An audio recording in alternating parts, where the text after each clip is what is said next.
Hello and welcome to my stream, and my microphone is on. This is what I had to look up for a minute. Now I have to wait until Clover is lying on my lap because she decided to come annoy me right before I stream, so let's cuddle her so that she calms down. Komm, leg dich hin. And then we can continue to read the webcomic of Homestuck with the unofficial Homestuck collection, which is actually completely offline on my PC. We are on page 2237 and we are in the middle of Act 5. Act 1.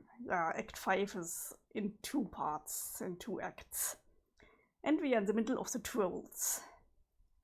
Vriska, Metal with Teresi. Arachnic Squib AG began trolling Gallows Calibrator, Cheesy. It looks like tonight we will have to wait our two, so at least suspended. Hope you don't mind. How do you figure that? Because tonight we will play a game together for the first time and I don't even know, forever. The truth wasn't about not playing games together, dummy. It was about not stabbing each other in the back anymore. And stopping the endless cycle of revenge, and above all, not using your powers to hurt people who don't deserve it. Mind you like to give me such a hard time about all that, I can't catch a break. Can't you see I'm trying to put all that behind me and make amends with everybody? No, of course you can't see that. What am I saying? It's hard to believe you with all the lying you've done. Your blueberry bubblegum words still smell pretty good, but your deceit stinks. I prove it to you. I'm giving away a present that will make her feel all better finally. Then I'll be in the clear. Phew, totally redeemed. You'll see. I mean smell. I don't know why you were bothering trying to help her. She won't care. Whatever is what you did to her, I think you broke her brain. It's so terrible. Man, why can't you cut me some slack for once? Hi Ray and hi Panda. It's not like I even did anything that bad to you. I lost 7 eyes, but you only lost 2. I would say you came out ahead in the bargain. I know, and actually, I never really got the chance to thank you. Yeah, all out of context. It's probably better to only get this for 30 minutes.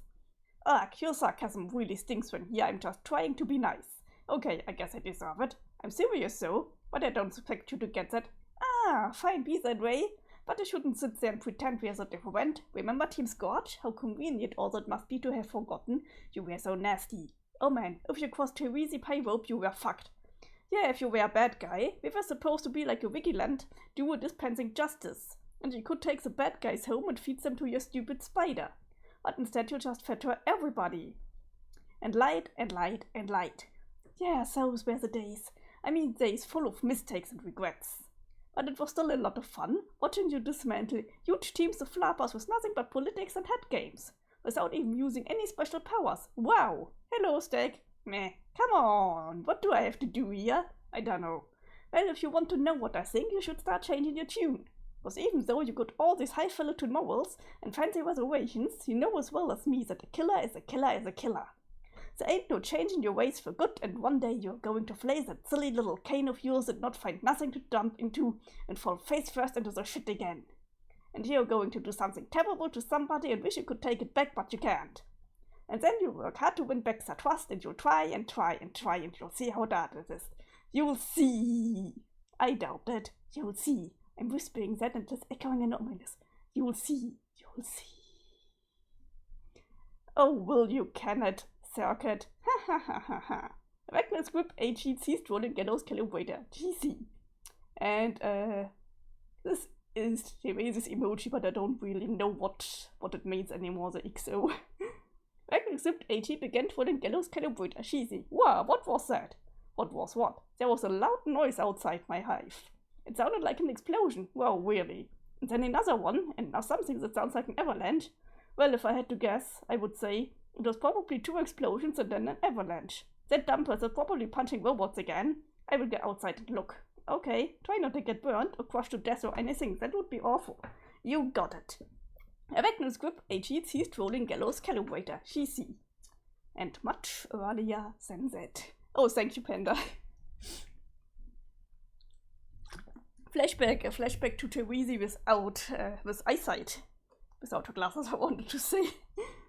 And then I fucked up. Gallows Calibrator, GC began trolling Apocalypse Arisen. AA. How is he? Okay, he can't walk so, probably never will. Maybe he could be fixed with roboprosthetics. If you didn't mind getting help from, no. Neither he or I should have ever had anything to do with those hateful snobs. It was a big mistake. No offense. That's okay. I'm a little too teal for their tastes anyway. I don't see why they'd lift a finger to help him. They hate us both so much. I'm so mad. I hope you're not thinking of doing anything in retaliation. It'll end badly. You should let me handle it. I'm not scared of her. She can't control me. She's tried. It doesn't work. I know, but trust me, if you piss her off, she'll find a way to get you. This is really tricky. Just let me deal with it. But it was my fault. I was distracted when I could have helped him. I was too. We were both distracted by the same thing. Yeah, who was he anyway? Pretty sure it was Vriska's friend. What was he doing there, watching us? Who knows? He's not really her friend, though. You should see how he talks about her behind her back.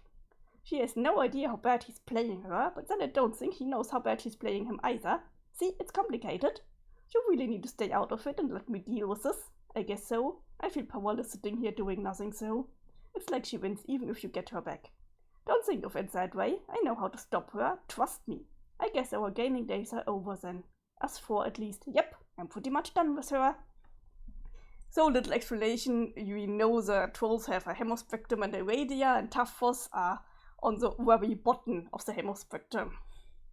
They have bronze and brown blood, and this is the lowest of the low.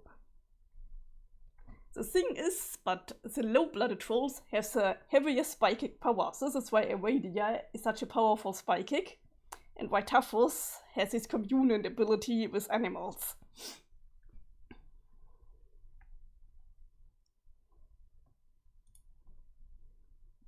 And we are at which hive are we? I don't know. At Radia's. It's probably best you listen to the advice of your friend. And yet, the voices are as lucid as ever. They urge you to make her pay. Aradia, make her pay. It's a shame it had to come to this. You don't like summoning the spirits of the dead to settle scores. But if she had to face her victims again, maybe she'd finally learn to feel remorse. I love how Vriska is looking here. Oh, what's happening here?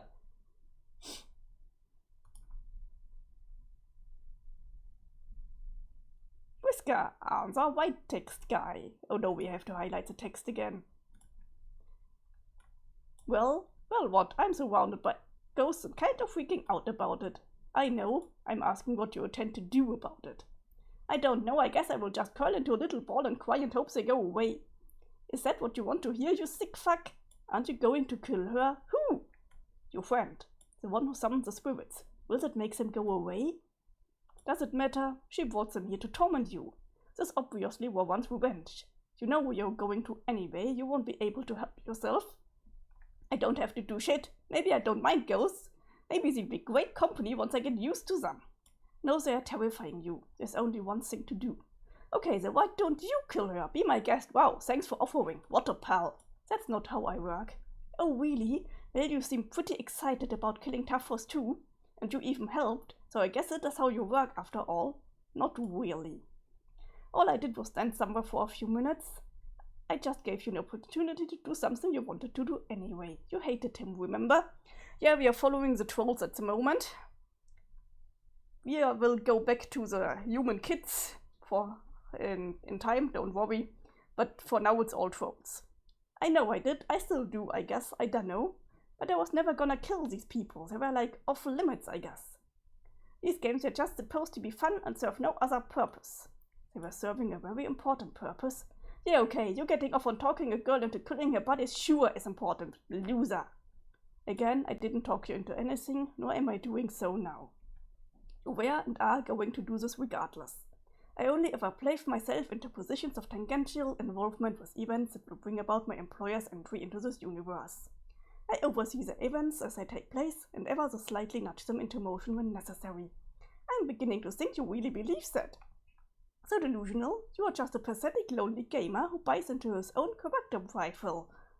I don't know what she wants to say here. AIDS? So omniscient have no need for beliefs and no room for delusion. Ha ha ha ha, you are the dumbest omniscient person I ever met. Sure, you know a lot, but I know for a fact there's stuff you don't know. That's true, but the gaps in my knowledge exist by design.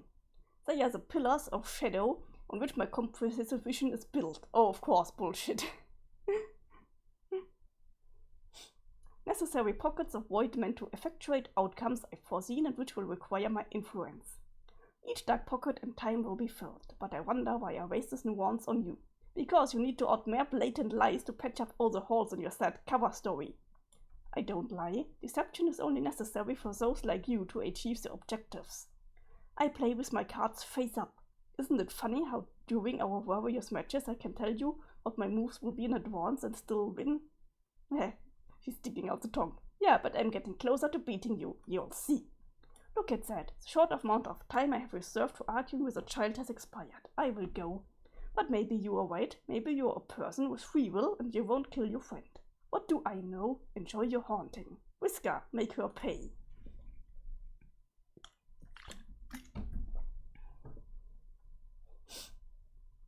Here you can see their spectrum pretty well.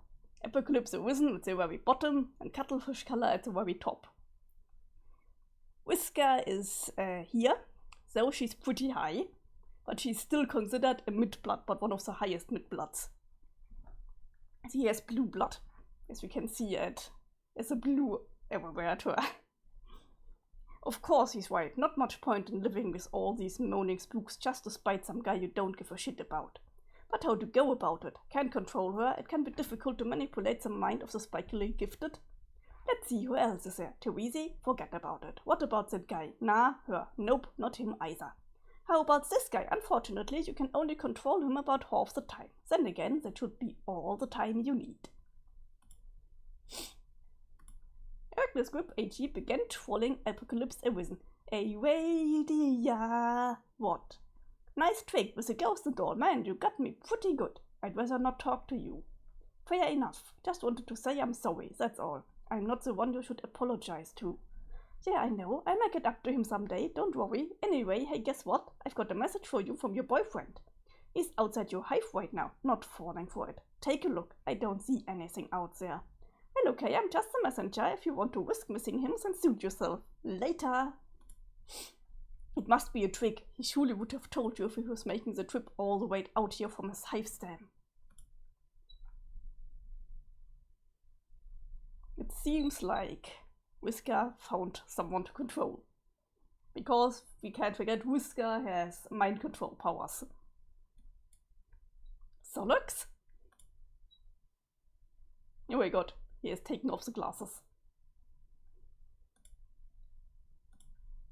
AG, wait, you make do. Script AG ceased trolling Apocalypse Arisen, AEA. Yeah, so Vriska did paralyze Taphos and she straight up killed Aurelia. And there's also, well, there's a thing with her and Therese, we will see about this. But first we have to look at this thing. It's green, but we don't know what it is yet. Be the white text guy. You try to be the white text guy, but fail to be the white text guy. No one can be the white text guy except for the white text guy. The white text guy is known as Dog Scratch. He is an officer of an indestructible demon known as Lord English.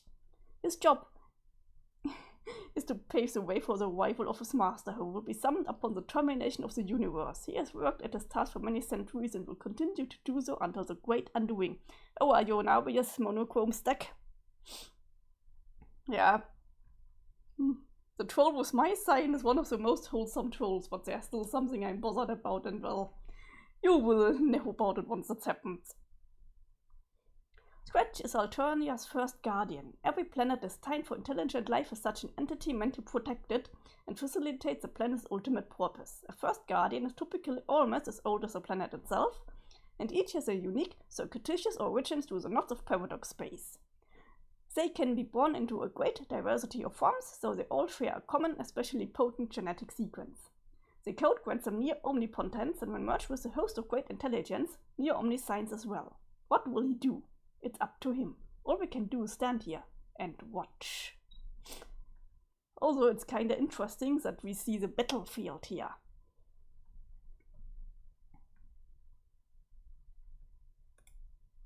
What he's up to now, hard to say since we are not telling him what to do. Guardians can never be told what to do. Neither the omnipotent kind nor the ordinary kind who raises kids in houses. It's a universal law of reality.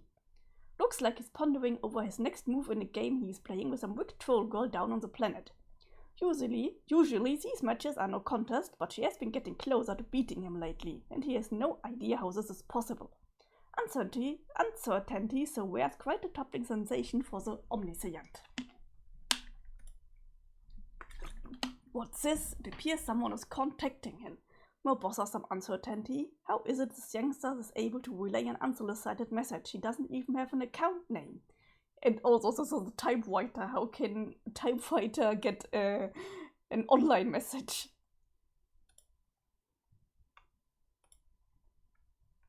Hey, white text guy, I have a tip for you. How were you able to contact me? Never mind, I figured it out instantly. Really? Yes, to my limitless intellect. Occasionally, I discover there are things I have not always known. It gives me the opportunity to make deductions which are practically always flawless. It's gratifying. Okay, that's neat, I guess. You asked your clever friend with the colorful spectacles to trace the source of my messages. He's an established to relay for your messages to reach this source through some sort of computational proxy. I gather he has recovered from his implementation as a weapon in the sabotage of your mutual friend whom you both believe to be dead. Oh my god, white text guy, shut up, I'm trying to give you a message here. I have a name. It is not white text guy. Oh, what is it? I'm not going to tell you my name. But if you wish, you may refer to me as Mr. Vanilla Milkshake. You are so weird. Why would I do that? It is perfectly in keeping with a habit which you will develop in the future. I doubt it. Why? That's kind of silly and frivolous. Blah, why do you keep derailing me? Your white Solox is working with me, and we have important business for you to consider. Wait, you said you believe our friend is dead. Is she not? Yes, I said you believe she is dead, and soon you will believe she is not. Both statements are true. And yet each exhibits a trace of falsehood.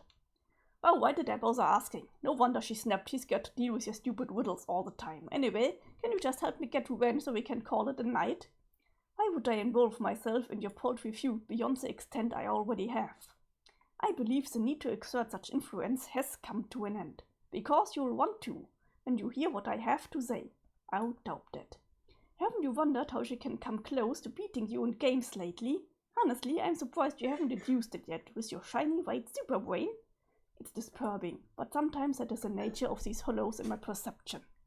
It feels a bit like dark water sloshing about the cavity in my head. What do you know of this? She's cheating. She always cheats if she can find a way. Lately she used the same advantage she uses against me when we play games, but she told me about it. She tells me lots of stuff like that, probably to rub it in my face, but she'd never risk telling you. What advantage is this? Hold on, I have to talk to your partner in crime for a second. I thought you were hers. Huh? Orchestrates Teresa's demise of the wicked. She went too far this time, and she knows it. She's got to pay. Justice is long overdue.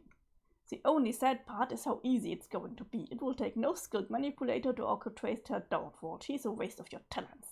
Teresa, contact partner in crime. Gallows calibrator TC began trolling Arachne's grip AE. Hey, Vriska, anything to say? No. About what? About killing her, after you said you wouldn't. Oh, that? I thought we were done talking about it. We concluded I messed up and I'm completely horrible in every way. I can only feel so awful, you know. Here I'm banging my head against the desk now. Bang, bang, bang. Are you happy? Not really. What do you want from me? I'm not sure. I guess I'm looking for some reason to change my mind. I don't know what you can say that'll do it. I sort of hope there's something so. You should lighten up a bit, maybe even congratulate me. Wow, great job, Vriska, single-handedly taking out Team Charge like that. No more competition from those low-class clowns. Nah, that wasn't it. Okay, well, change your mind about what? What are you going to do, Pyrope? I was probably just going to kill you. Ha ha ha ha ha ha. You mean from your tree, with all your amazing powers? Tell me, what sort of powers do tree gods have? Swinging from vines and stuff? My tree doesn't have vines. Sometimes I let other people swing from the ropes, so. Yeah, anyway, you'll be dead in a couple minutes. Yeah, right, complete and total muzzle beast shit. If you don't believe me, why don't you consult with your little advantage? It seems to have all the answers. I don't need to do that to know you are bluffing, yeah? But you know you're gonna anyway. Addiction is a powerful thing. See ya. Gallows calibrator GC sees trolling Arachne's group HG. Vriska, consult little advantage. She can't be serious. What could possibly lead to your demise in a matter of minutes? What could it possibly be? You consult with your magic cue ball an extremely rare treasure you recently plundered from an ancient crypt, and one of many rumored to be hidden across the globe. It did one time belong to the strange and powerful man fabled to live on the Green Moon, but have since managed to escape his vision. It is said to make predictions with alarming precision and specificity. Unfortunately, it lacks a portal on its surface that allows you to view the prediction. So who could say for sure whether its predictions were accurate? It would require someone with X-ray vision, or just maybe someone with vision eightfold. You channel your powerful eyesight through your customized lenses and whisper to the faithful little oracle, should you be worried about Therese's threat?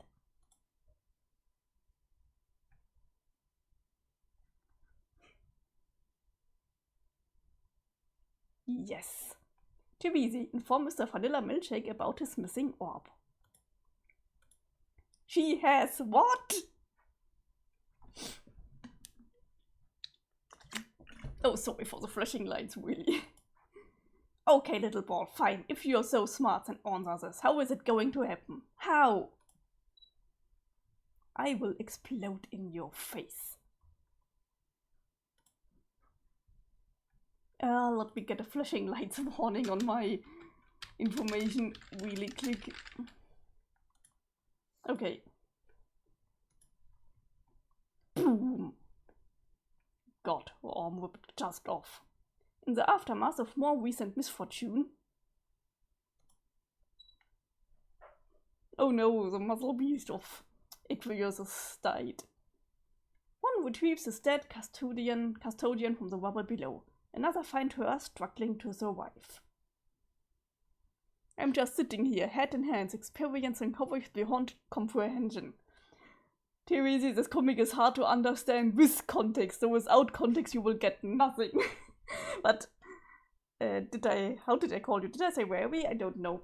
But I'm glad that you came anyway. I put all of it in chronological order on YouTube, so if you want to watch it there. You guess you've got to put her down. The question is, do you have the luck to get it done? Would a sufficient roll even qualify as good luck in this case? You don't know. Vriska, roll.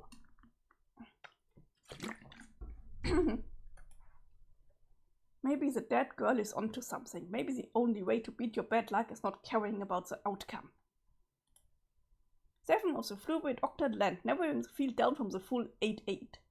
1 tumbles to the air. It will decide among the 8 remaining techniques.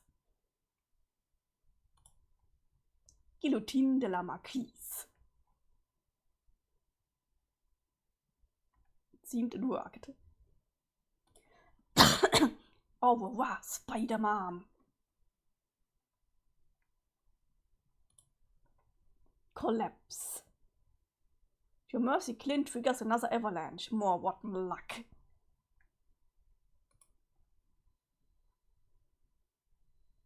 Vriska, what's her deal? Magnitude 18 began trolling Apocalypse Arisen AA. What's your deal? What do you mean? Did you just step Aquarius into the game? His hive disappeared. Are you not happy about that? Hell no, I was supposed to get you the prize present from him, that he was keeping for me, but only temporarily. And then we were going to jump on the game together as co-leaders, remember? You were about to be killed by his hive. Proceeding with that plan wouldn't have made sense. We certainly don't need 2 dead players. But you knew this was going to happen. You were planning it all along. You were planning all this. I know a schema when I see one. Yes, it was a plan. It had to go this way. No, it had to go the way we said it would. I was going to give you the present I convinced him to make for you. Me. It wouldn't have got made if not for me. And then you could have a buddy again and everything would be fine. Then we could go back to being friends again. Were we ever really friends? Yeah, I don't know. I felt like we were even. If you didn't think so. I guess I'm not very good at acting like a friend or saying stuff like, hey friend, you're my friend. It doesn't really occur to me. But we were. Are you to play with me if you didn't think I was your friend? I don't remember. It doesn't matter. Bath. More of this pathetic baloney. Why don't you cut the ghost girl act already? I get it. You are dead and spooky. Ribbit. Oh, okay. Haha, pretty odd. Sorry. That's cool. You can ribbit if you want. In a weird way, it almost makes you sound normal. So what now? I guess you and Aquarius co-lead since he managed to usurp me. That cunning bastard. I guess I follow you into the game instead. Fine by me. I'll follow you guys. Just give me my orders, boss. No, you are not on the blue team. Oh, what the fuck? You were never going to be. I get it. I finally see now. This is your revenge. You finally did it, Megiddo. You got me pretty good. Well played. It's not revenge. You were always supposed to be on the red team. You believe me later, when you wake up. What a load of shit! You've been plotting your revenge since day one and I fell for it like a sucker. I can't say I blame you. I've never thought about revenge at all.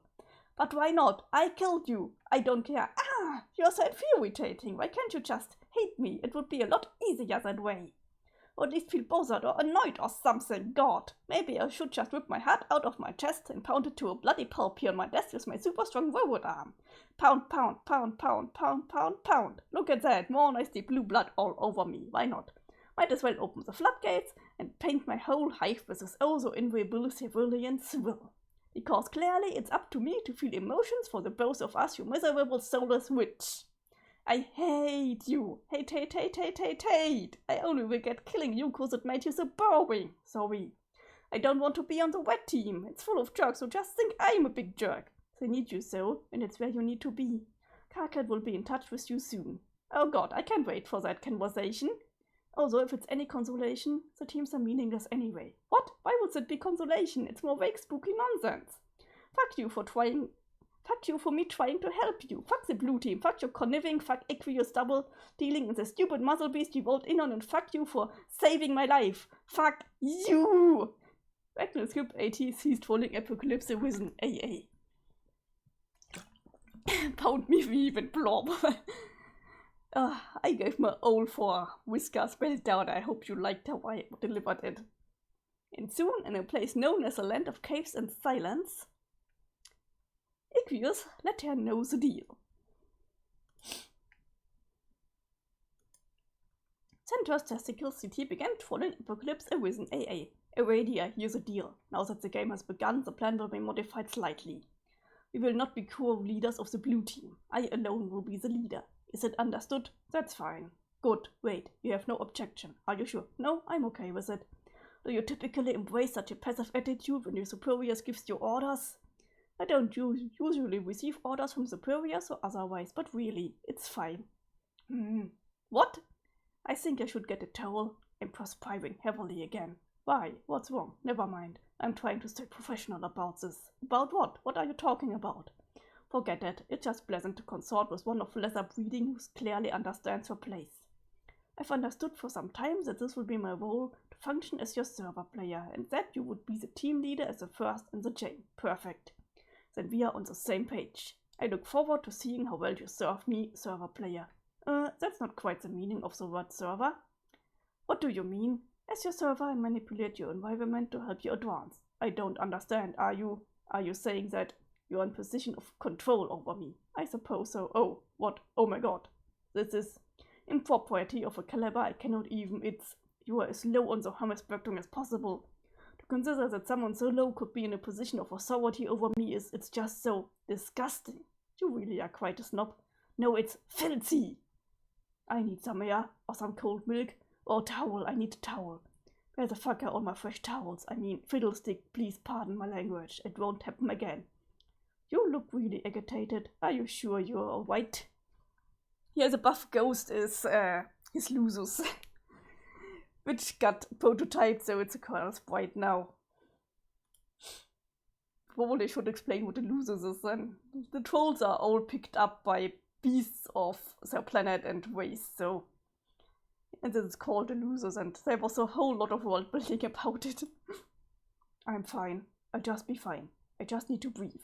And to break something, possibly. Break something. Yes, it helps me relax. Oh, I think I understand. Do you? I like breaking things. I didn't used to, but now I do. It's fun. Hello? Are you sure you're okay? Yes. You really do look like you are sweating pretty hard. I just need to blast a towel. Wherever did that author get off to? Maybe you should break something, so try to calm down.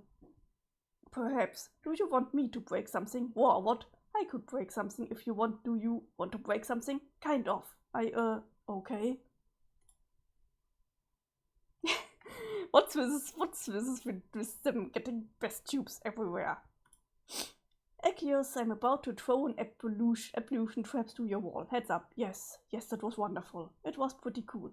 But could you please refrain from dipping into the reckoner of commoners? In fact, this is an order from your leader. Call things by their proper names. What? You want me to call it a bestial tub? That sounds ridiculous. Nevertheless, do it. Fine. Now, could you please, do that again? What? You want me to store the straps to your wall again? I mean the tub? Yes. Is that an order? Yes. Wait, I don't know. What don't you know? Maybe I don't want to order you to. Maybe I want you to do whatever things that you want to do.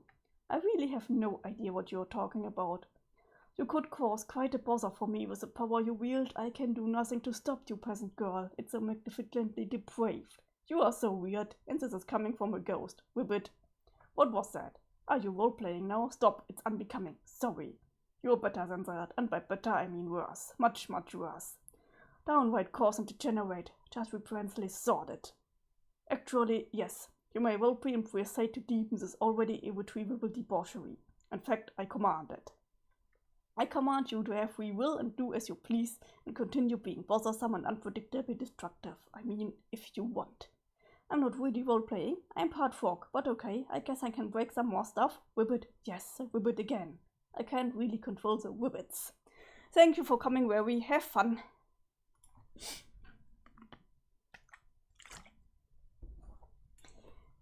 Thunder Homestuck was so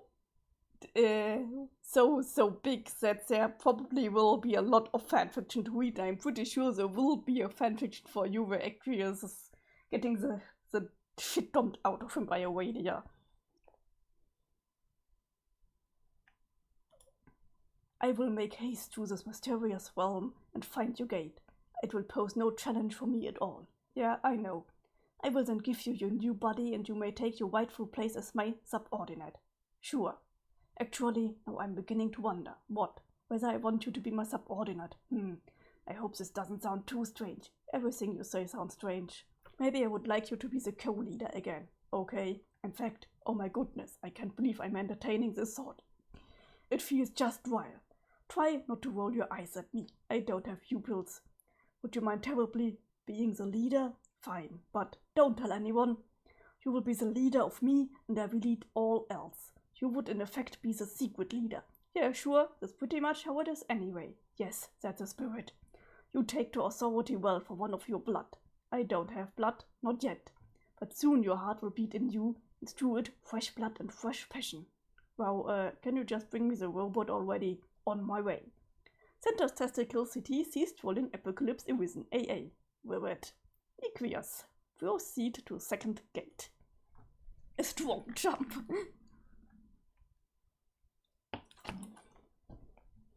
Ruined. He's just getting through the boss like it's nothing.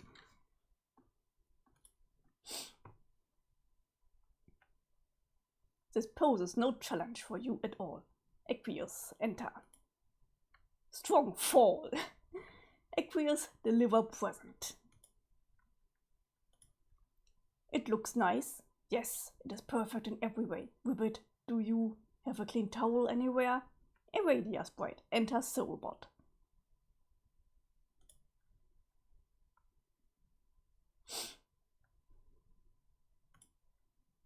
Nice, now Iradia has a robot body. I think it suits you, much more so than the form of a levitating ghostly amphibian. How does it feel? It feels different. Okay, but I mean, do you feel anything else? Any sort of stirring sensations? Stirring? Yes, such as sensations which might be stirred by flowing blood and a beating heart. I am not sure. Can you detect anything within you might describe as smoldering passion? I mean, just out of curiosity? Wait, what is that? What? This feeling. Oh god, oh my god, what did you do? Did you program this robot to have feelings for you? Romantic feelings? Ugh. And I mean blue blood scum. Yes, it's a chip in your heart. Is that not okay? Get it out! I guess I can uninstall it if you would just get it out! Sorry, get it out, get it out, get it out, get it out, get it out, get it out, get it out, get it out! Flanschend web. Oh my god, look how Aqueous is looking in the background. pound.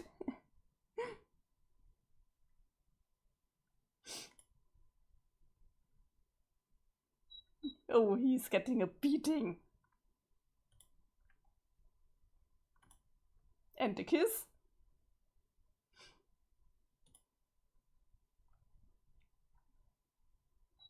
Nipita, update wall. You consult your shipping wall. Clearly some changes are in order. You must admit you didn't see this one coming, even with your remarkable matchmaking acumen. You'd probably recolor all the Aradia panels so she looks like a robot too. It is a major commitment keeping up with all your ships, but it is worth it. Let's look at her ships. Karkat and herself. Oh, she's shipping herself with Karkat. Karkat and Therese. Vriska and nobody. Aradia and Aqueous. Gamzee and Therese. Probably not. This looks like Tefros and Karkat. So looks in Aradia. I'm pretty sure these are canon. I didn't see the kiss coming. Nepeta and Aqueous. We have to explain the troll system because this means it's platonic. But the comic will explain it to us in time. Karkat, recruit Vriska. God, I haven't spoken Karkat in a while. How did I do this? I was trying to talk him like something who just represses that he wants to shout. Karkat's new geneticist GG began trolling Arachnid Script AG. Okay, this is going to sound preposterous given our last conversation, and I guess practically every conversation preceding it, and I'm probably going to have to do something completely disgusting like apologize, and even though I held myself for it, I will totally mean it, I promise, like, really mean it. You're going to ask me to join your team, aren't you? Yeah, how did you know? I don't seem to have much choice now. Aradia kicked me off the good team. Ha ha ha, wow, that is great. Wait, sorry. No, wait, I don't have to apologize, that's right, you have no choice now. I apologize to myself for offering you a shitty, meaningless apology. Apology accepted, Karkat. Let's bury the treasure with a totally platonic bro bulge bump. Bump, ha ha ha ha. You dog, do you really think your usual pedantic quips are going to bug me now? I'm not trying to bug you, I'm trying to get you to join my damn team, now step in line, circuit. I was just betrayed and abandoned by my two accomplices and best pals. And on top of that, I'm soaked in the blood of my losers, and I just had to decapitate myself. So listening to a crappy asshole be all tickled with his own mediocre retorts isn't going to spoil my evening. Okay, well, sorry to hear about that. But I mean you can just dump her carcass in the kernel and bring her back stronger than ever. Wow, good to know, I guess. Now why don't you hop in the trap, wash that nasty blue shit off, and join our fucking session already. What? It's a rude to dictate hygiene procedure to a lady, under any circumstance, even for douchey loudmouth's delusions of leadership. Maybe you should try to think about the dumb things that fall out of your protein chute for once, Wantas. Blah blah blah. Now my chute is doing a fucking stellar impression of something that doesn't give a shit. Anyway, you know my blood's the prettiest and you'd obviously kill to have it. No, it sucks. Totally happy with mine. Nice try, so. Bullshit. Why would you hide behind your lame grey anonymity, son? You do realize everyone thinks it's totally lame, right? It's nobody's business. I don't see why it should be a matter of public record. I'm not going to wear that shit on my sleeve like you do, literally and figuratively. It's private, so everyone can go point their probing busybody sniff nose up their own impotent seat flaps. Fine, like anyone really cares, it's just lame and insecure. So why don't you tell me what I've got to do here? I await instructions from my big shot, a-blooded leader. Okay, first things first. You've got to connect with Tefros quickly and get him in the session before he gets killed. Ugh. What? Can't someone else do that? No, why? What's the big deal? Just do it. But I hate that guy. Who cares? This is your common decision. Getting someone who hates a guy to save his life? Pretty weak, boss. Why do you even hate him? It's fucking ridiculous. If anything, you should pity him. Especially since you were the one who paralyzed him. I know, I don't really understand it. It's just a really special kind of hate. It never goes away and it doesn't make a lot of sense. This is kind of a weird time to be confiding in me about your feelings of black romance, but okay. Oh god, what? I mean, if you're really implying Tefros is your kismesis, I think you're weighing up the wrong front nub. Both parties have to hate each other equally, I mean like true hate. Maybe your feelings come somewhat close to fitting the bill, but I don't think he can hate anyone. It's weird, he's kind of broken in the head. Thank you for coming, Stek. See you next time. Fuck, what are you talking about? I think the subject is beyond a lot of people's grasp, but I know a lot about it. Nobody ever really wants to talk to me about it, so. Whoa, really? Oh no, shit, really? Okay, most people who haven't had their lobe steam stopped quarter-wise are capable of feeling the two primary emotions, hate and pity. Pity is of course just a toned-down version of the central emotion, hate. And all the nuances of pity manifest as various other kinds of feelings like whatever chemical reactions trigger mating, fondness, or the mysterious forces that are behind moral elegance. Carcat, holy fuck, so boring. A well-balanced person is going to have a good distribution between hate and the various pity humors. Having a good balance keeps all the emotions sharper. See, I think that's your problem. Oh, I hope you know I already wore out some good note-taking pens today. All the pens. All of them. See, my hate is like a finely tuned instrument because I'm aware of these principles. I could hate a hole in paradox space itself, straight due to a new reality fresh for the hating. Ha ha ha ha ha, you don't even know how much I'm laughing at this. But see, you're too heavy on the hate side, or at least you pretend to be, which is maybe worse. You aren't reading anything I say, are you? You just want to talk and talk and talk. And you think you are hating up everyone hard when you're really just burning out the entire emotional hemisphere. It's like lukewarm hate, pretender's hate with no counterpoint at all. As such, there's no real substance to your hate, it's like a cardboard movie prop. Which is why your brain is broken, kind of like Tefros, but on the opposite hemisphere, I guess. Or maybe your broken brain led to the imbalance in the first place, I don't know. Whatever the case is, you are kind of emotionally screwed, sorry to say.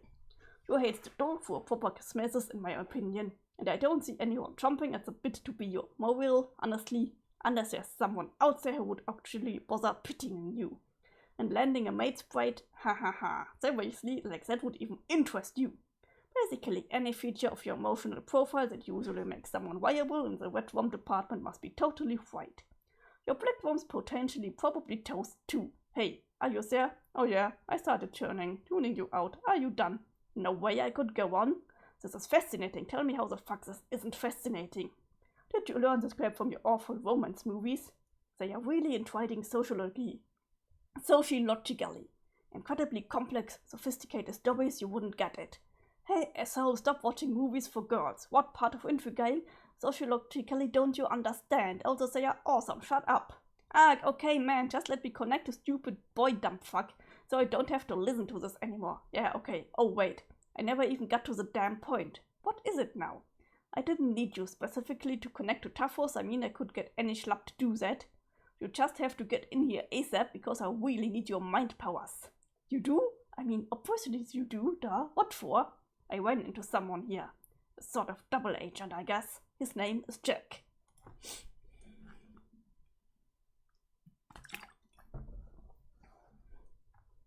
And we are not seeing his blood color because it's all the colors of the rainbow. He has some inside information about his kingdom. He wants to work together with us to overthrow the Black Queen. So I said, okay. And now I need your help. Okay, I can try. What does he know? We recently got hold of some intel regarding a weakness in the Queen's defenses. I don't know any more than that. But we've got to hurry and get started on the thing or it could get kind of awkward. Awkward? What do you mean? I mean, he's just standing here now, waiting for me, I guess. But it's okay, I think he's pretty much settled down. Settled down? Well, he stabbed me once. Oh, only once? Are you sure you don't trust him? I don't know if I would. But hey, I'm not the leader. No, it's cool. He's cool, it's fine. I don't really mind the stabbing. It was all a misunderstanding. Well, okay, I'm pretty sure he meant to stab me. But I kind of think that's like the way he greets people. What's happening here? Oh, I didn't want to get this. Where was I? This game is so stupid. In any case, I think it's probably all stepped out. Phew, oh man, since you are bleeding, I should ask Therese what color your blood is. Good luck with that. She can't see me or smell me or anything. I'm way out of my hive somewhere else on the planet. Okay, then I'll ask Jack. No, Jack won't tell. I made him promise he wouldn't tell. Damn it, stupid, lousy, tight-lipped, stab-happy double agents. Doesn't Trollian have some kind of viewport feature? Yeah, but I'm pretty sure only Solux knows how to set that up and he's been incommunicado for hours for some reason. Anyway, the tow feature seems totally invasive and largely pointless to me, so just forget it. Yeah, okay, here we are about to embark on an espionage mission. A spying tool sounds totally useless, and that's another great point, Captain. Whatever, just get your ass in here so we can dethrone this goddamn queen. It'll mean one less god boss we have to fight. Fine, I'll be right there. Just try not to lose too much of your mystery blood and die. Magnet Zip AGT Stolen Casino Janitor's CG. Yeah, the term Kismasis is from the troll romances, and it's pretty much a hate ship. You know, or hate fucking in fanfiction. This is what a Kismasis is. Beat Jack a few minutes ago.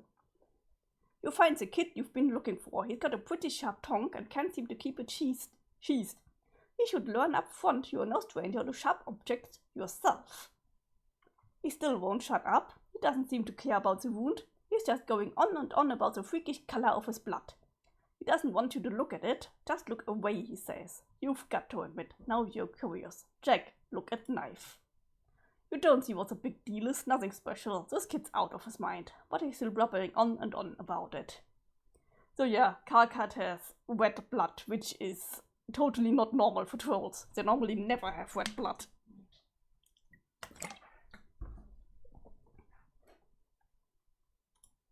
It seems he's the only one of his kind with his mutant candy wet blood, an outcast. He thinks he was put on this planet covered in an ocean of his own blood to be taunted. Punished for something. Saddest story you ever heard. Got to do something to shut him up. No, it's not really incest. I mean, basically all troll moments is incest because they are made from a slime of all of them, so it's complicated. And he's cutting himself. He's for sweat blood as well.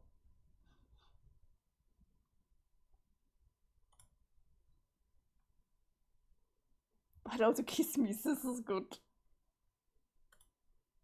Karkat, be in cahoots with Jack. Operation Vicky Syrup, huge bitch. You and your like-blooded accomplice soon put Operation Vicky Syrup into motion, a contingency plan with the Arch-Agent conveniently had on file and named himself. It had been drafted by the legitimate contingency firm. It would ostensibly have been given a better title. Your whole team executes the plan along the course of its journey, employing espionage, mind control tactics, political sabotage, vicious interrogations, and cold-blooded assassinations. Everyone does their part, and you begin to learn the true meaning of teamwork as well as this troll disease called friendship. But before a single step is taken, Jack briefs you on the intelligence uncovered by one of his agents. It is an advantage over the Queen you will seize upon while she has let her guard down. With each prototyping by each player, the loyalty of both sides would evolve. The Queen with her ring of orbs 12-fold would first take on the claws and rigid carapace of your losers, and then the wings and scales of Theresi's young dragon, and then the horns and gills and cloven hoofs of Gamzee's fallen custodian, and so it would continue. So a Queen is a vain creature, she is also sworn to her duty. She would be braced for the heavy load of augmentation ahead. She could certainly withstand the 8 eyes of an Avacnek. The fiery wings might at worst be frivolous, and the great bullhorns could even be regarded as a striking additions. For that matter, the sultry lips of a mother grub might very plausibly suit her. She perhaps would wear a brave face even behind a dignified moustache, and the center wing of her lower torso could inspire without much complaint.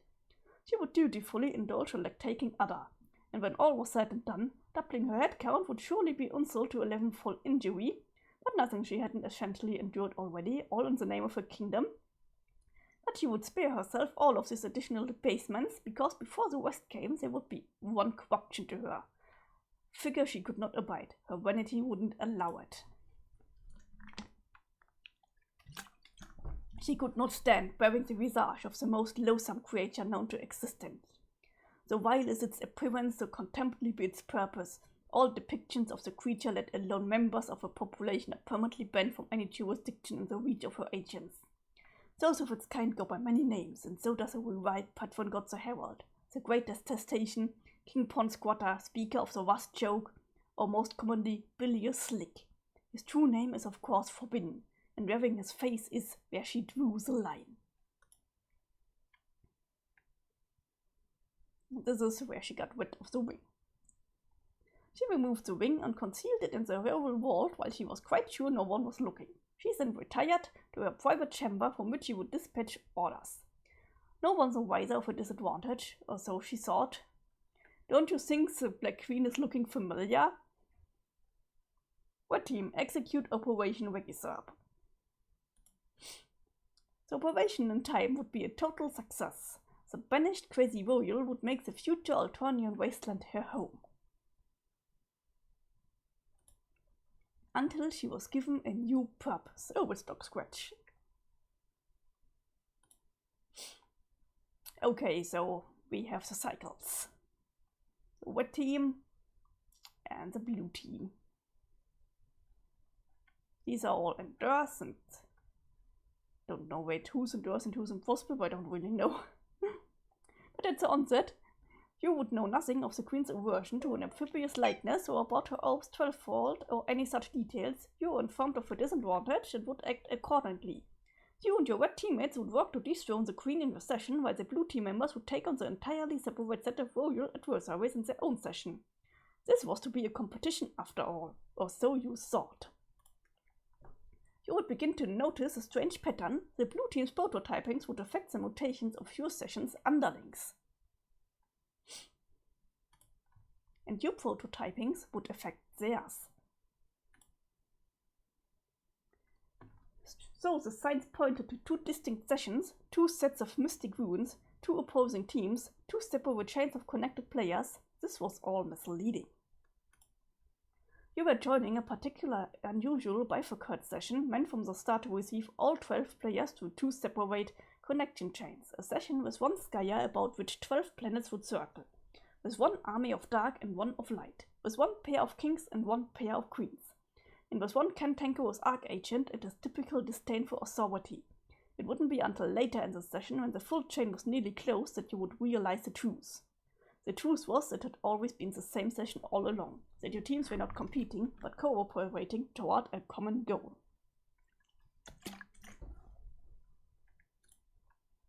In the more drawn-out form of this adventure's narrative, figuring this out would have been a huge deal. You would have been completely blown away by the stunning valuation. Wow, same session all along? Really? Huh. Yeah, we knew this all along, so it's a little bit anticlimactic, the reveal. But it must have been a huge deal for the trolls. But since we decided to engage his epic in shorthand, you feel you must insist that we continue with this expository interlude. It would turn out the arrangement of planets looked like this rather. Bifurcated from each other, each team appearing to comprise a distinct chain in a distinct session without the luxury of the complete picture we see here. It appeared that way until it was time to link the two chains, completing the circuit of 12 and uniting the teams. For these final two links, Skya had a plan, as it did with the order of every preceding link, and as it did with the paradoxical seeding of its own players on the surface of a planet it would later devastate to buy itself time. Its plan was as inescapable as all others, as inevitable as a reckoning it would ultimately face. Mobius double reach around.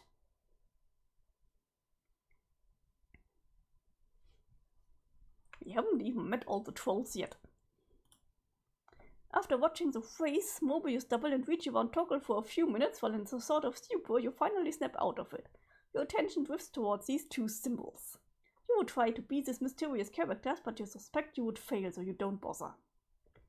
They are way too mysterious for you to be them yet. Seriously, what's up with these guys? Do they live underwater or something? What's their deal? We learn all about them a little later. Yeah.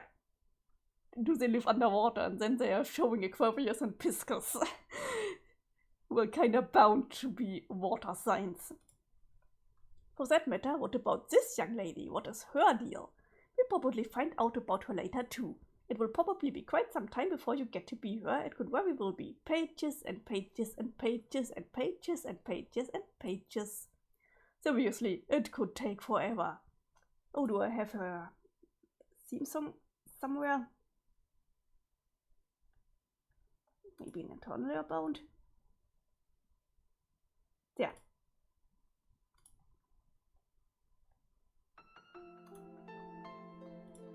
Your name is Kanaya Mayam. You are one of the few of your kind who can withstand the blistering Alternian sun, and perhaps the only who enjoys the feel of its rays. As such, you are one of the few of your kind who has taken a shining to landscaping. You have cultivated a lush oasis around your hive, and in particular, you have honed your craft through the art of topiary, sculpting your trees to match the puffy oracles from your dreams. You have embraced the tool of the straight, which conveniently is a weapon of choice for those who would hunt the heinous brats of the undead which crawl from the slanted sunrise to feast on the light and the living. It would be convenient if you actually hunted them, but it is of course far too dangerous. Every bit as suicidal is attempting to poach the terrible muzzle beasts who roam at night. Did you indulge in your bright fascination with a whimsical ritual? Just before the sun goes down and you join your flower in rest, you immerse yourself in tales of rainbow drinkers and shadowed robbers and forbidden passion. You are one of the few of your kind with jade green blood. As such, you are one of the few who could be selected and raised by your virgin mother grub. An event so rare as to elude documented precedent. She would defend you from desert threats, and though her life would be short, in time you would assure her of progeny. You are one of the few of your kind whose affection for the aesthetic strongly overpowers instinctive regardless for the utilitarian. As such, you are one of the few of your kind who has developed a zeal for fashion and design and lively, colorful patterns. You decorate your hive with flower and fabric as delicately or aggressively as inspiration demands. You are a seamstress or a rag ripper or a tree trimmer or a lumberjack, whatever you care to be, and your unique hive is equipped with a great supply of advanced technology to accommodate your interests. The technology and indeed the hive itself were all recovered from the ruins nearby when you were very young. The seat of your hive was deployed on the volcanic rocks beneath the sand with the assistance of your lusus and your remarkable burrowing skills, and you have lived there happily together since. You know the ruins and the hive and everything here, that it's not sand and rock originated from the world of your dreams. You also know that one day you will visit this world while you are awake. That day is today. Your troll take is grim, oscillatrics, and you tend to enunciate each word.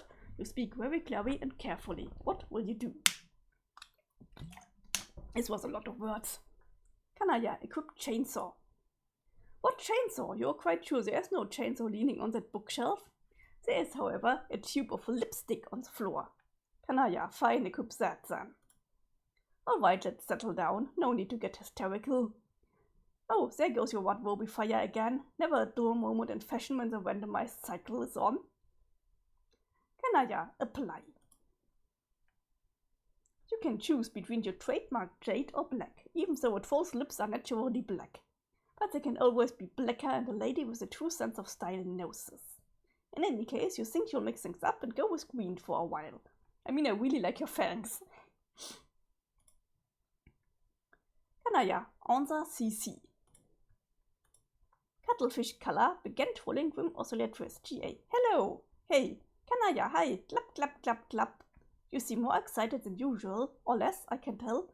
Help me tell, without saying clap, clap, clap, clap, clap, clap. I'm going to type this face now. Even though no one knows how to make a mouse do a question shape like that. Haha, sorry, I can't really control the claps. Yes, you can, but that's fine. You can clap to the content of your collapsing and expanding bladder-based aquatic vascular system. If it means you are excited about something. I'm excited. Okay, why? Everything we are about to do next is exciting. It is always exciting. I'm excited. Phew! It looks like one of your letters got away from you. Ah, yeah, I really launched that one. You forked an innocent D loitering over there by the shout pole minding its own business. Hehe, clap, clap, clap. Hey, let's stop being retarded for a minute. Yeah, sure. I'm just worked up about this game. It will be great. We've been waiting a long time to get started. We all have. I thought so. I've been cloaked in a mood of perpetual anticipation for some time as well. We should compare notes, even though we are different teams. Well, not really. Really? See, this is why we should be comparing notes. What notes would you like to submit for comparison? Well, I'm going to join my team pretty late. I think I have to. I will need to connect after my goofball Morwell does, so I can keep my goggles on. His nefarious escapades. It's a tough job, but it's important. Everyone has an important job to do. Yeah, isn't that what you are doing too? Joining late to keep an eye on yours? I don't know for a fact that she is mine. Haha, you're not supposed to know for a fact, dummy. You just do what you think is right, and even if you were wrong, the worst that happened was you helped somebody, and I helped the whole world too. I know, but what if I don't really want her to be sad? Clap, clap, clap, clap, shrug. Yeah, clap, clap, shrug is the right attitude, I think. Our minds are already made up anyway, aren't they? Yes, probably. The clouds tell you everything, so what do you even have to worry about? They don't tell me everything. Just that I'm sure she doesn't whisper everything to you. That's true. Oh shucks, now I'm going to get sad. She will be gone soon. So I guess it will be a relief not to have to worry about keeping her voice down anymore. I wonder if any other kid on the planet has as many burdens on the fire as you. I doubt it. There aren't burdens. Okay, I guess there are, haha. But I love them and I wouldn't have it any other way because this is why I'm here. On that note, I think I'm going to say goodbye to her. Maybe you should too, while you have the chance. Even though I'll see her again soon, which still seems kind of strange to me. But that's why this is all so exciting. Kanaya, bye! Cuttlefish color CC trolling Wim oscillate with GA. Kanaya, check on losers. You had nearly forgotten. Today her time would come. Maybe you should be there in her final moment, but then it isn't exactly final, is it? This is pretty confusing without the finality, as the wildfire fire is going off again.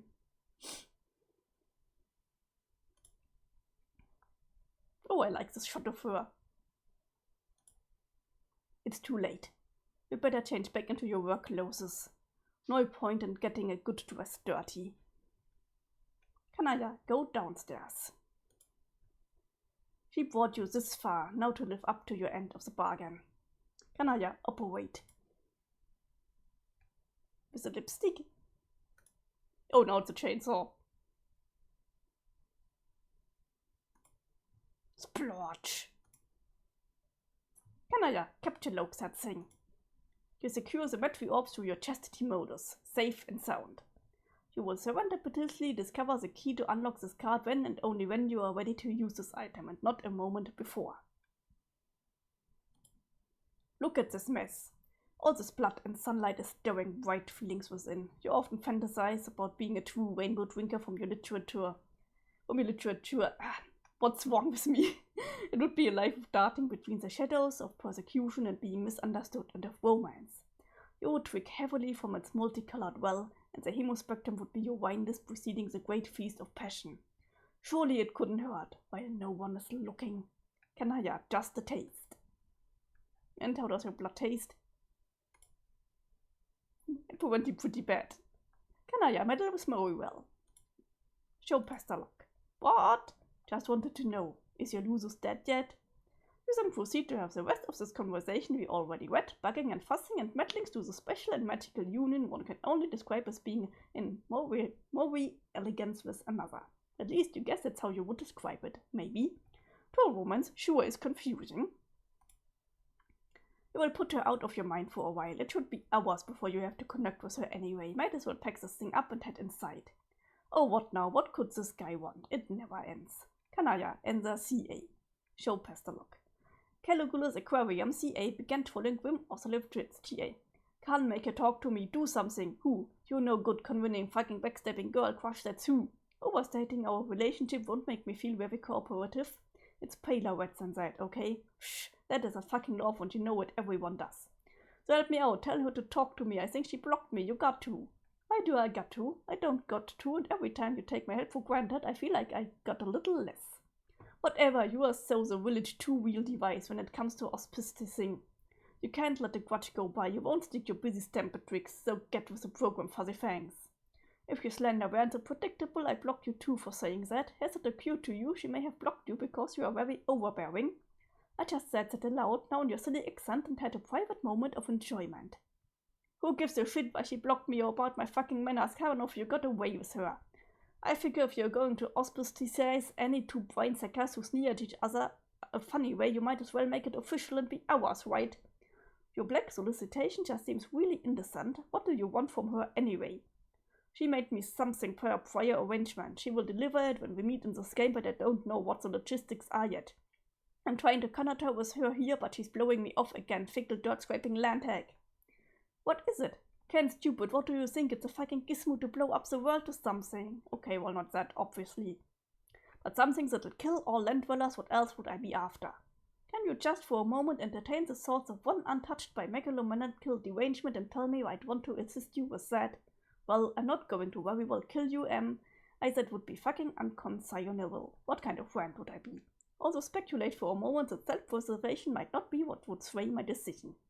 Yeah, go ahead and kiss us off, but there be blood on your hands. You could either play along as our auspice and do a little meditating, like you were fucking hatched to, or watch she and me devolve into fucking full-fledged kiss mazes, the kind like you don't get once in 10,000 sweeps. You know, that's what it would be. There would be rainbow rivers running through star systems and all nebulizing like liquid fireworks. It will be beautiful and heartbreaking all at once. You should read up on your history instead of pouring through that god-awful sunny rubbish. It's just laborious listening to this. I'm sorry, none of it matters. Yeah, it does, it's important. Sorry, but the fate of the race and purity of the bloodline is important. Excuse me for being concerned. I know, but you really should know by now the world will end tonight regardless. Land and sea dwellers alike will all die because of the game we are about to play. And I agree, the fate of the race is important, but it's in my hands now. All of ours, really. Well, okay. Really. Ordinarily, I'd call bullshit and terrible stinking BS like that, but I know you don't really lie about stuff. Unless it's to yourself, but that's why I bother even talking to you. I wouldn't even be here saying any of this otherwise. So did your clouds tell you that? The doomsday scenario in particular? No, not exactly. I got clouds and they don't tell me shit. They had nothing but misfortune and monstrosities. Fucking pain in the ass, fucking clouds, so how do you know then? I have another source. Okay, well, you're tied the fuck into this thing in so many ways I don't know what to say anymore. Whatever, we will just play and find out, I guess. So can you tell her to talk to me anyway? No. God damn it. She and me are teammates, we've got to have a power or something. You aren't actually in the same team. Fuck.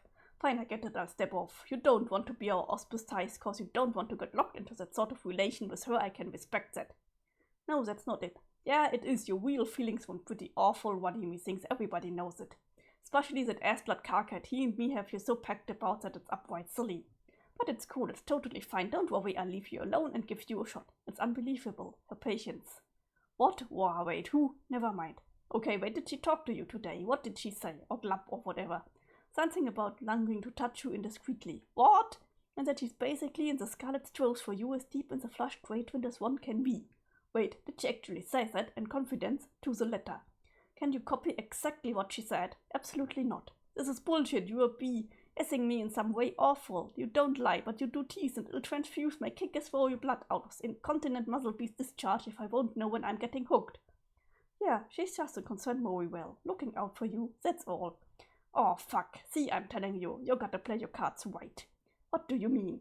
If you're not savvy about how you define yourself to people, you can just splash into the Moriwell zone before you know which way's up what. Oh, it's hard. What, being a kid and growing up? It's hard and nobody understands. Caligula's aquarium CA sees trolling room oscillates TA. Kanaya, return to room.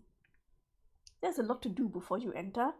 There will be a lot of people to talk to and help along the way. No, not meddle with so many yet. Help, damn it. You are very helpful. You have a lot of inside information on what you and your cosplayers are about to face. You are checked tight the fuck into the thing in so many ways you don't know what to say anymore. And it's not just cloud visions either. You have another source. Kanaya, consult source.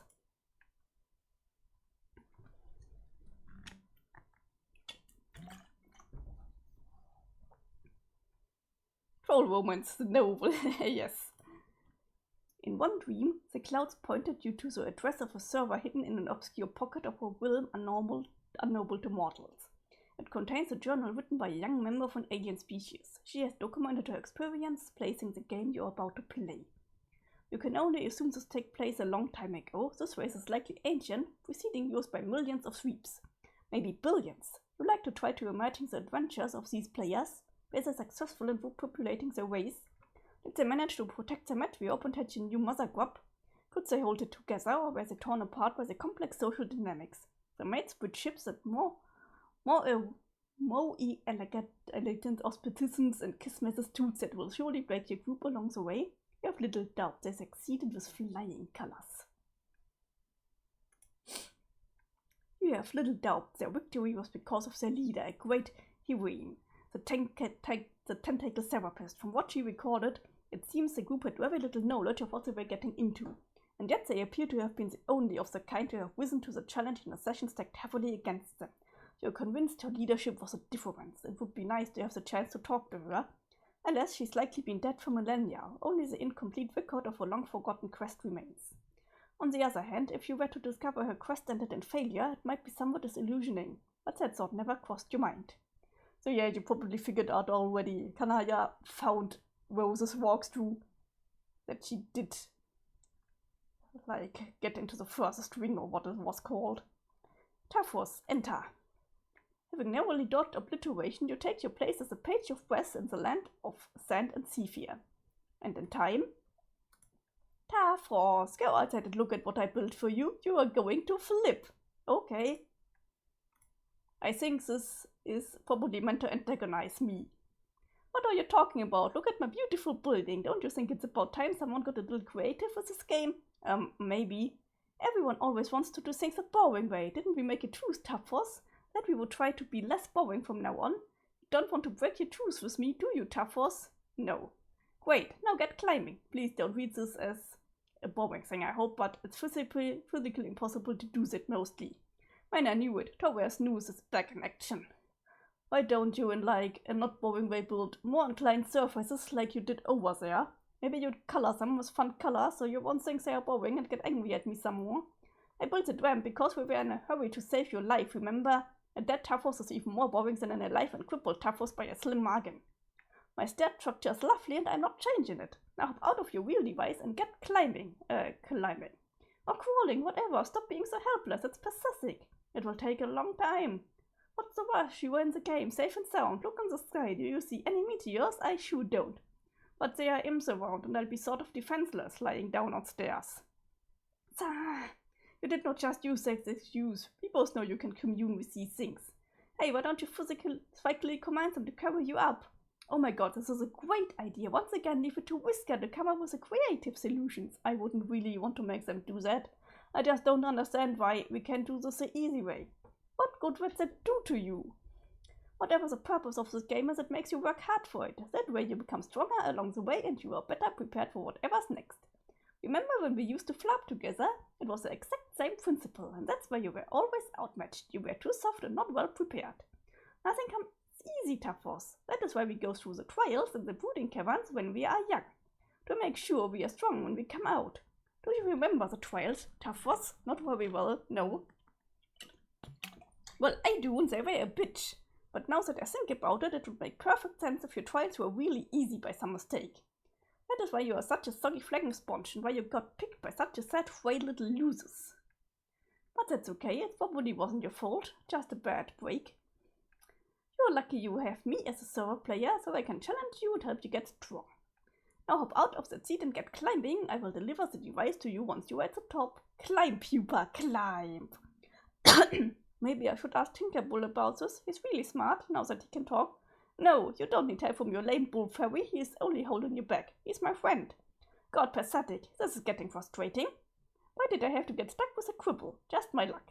Do you have any idea what inconvenience this is? Do you have any sympathy for what I am dealing with here? You're so inconsiderate. You just sit there looking smug. It's infuriating to look at you. You've thanked me or apologized for that matter. Thanks, Vriska, for saving my life. It sure was brave and heroic and pretty of you. Also, sorry from the bottom of my nook. Seriously, how hard would that have been? Okay, thanks I guess, but sorry for what? For being crippled, yes. You want me to apologize? For being paralyzed? Yes. Say you're sorry. I don't mean to be rude or boring, but that's ridiculous given the circumstances. Bullshit. It's something called basic decency and civility, you fudge-blooded boy. Now get down on your useless, wobbly knees and apologize. No, I don't want to. Yeah, this conversation I was thinking, wow, Vriska, now you're going the full bitch down. Apologize, Poopia. Apologize. Say sorry for being a cripple. Wee! Ah ha ha ha ha. Tafros summoned Rufio. Now she's done it. She has awoken the mighty interferer that is Rufio. But unfortunately, Rufio's not real. He's imaginary, a fake, like a makeup friend, the way fairies are. You continue to be sad and alone. Oh, I'm so sorry, Tafros. Vriska. Wee!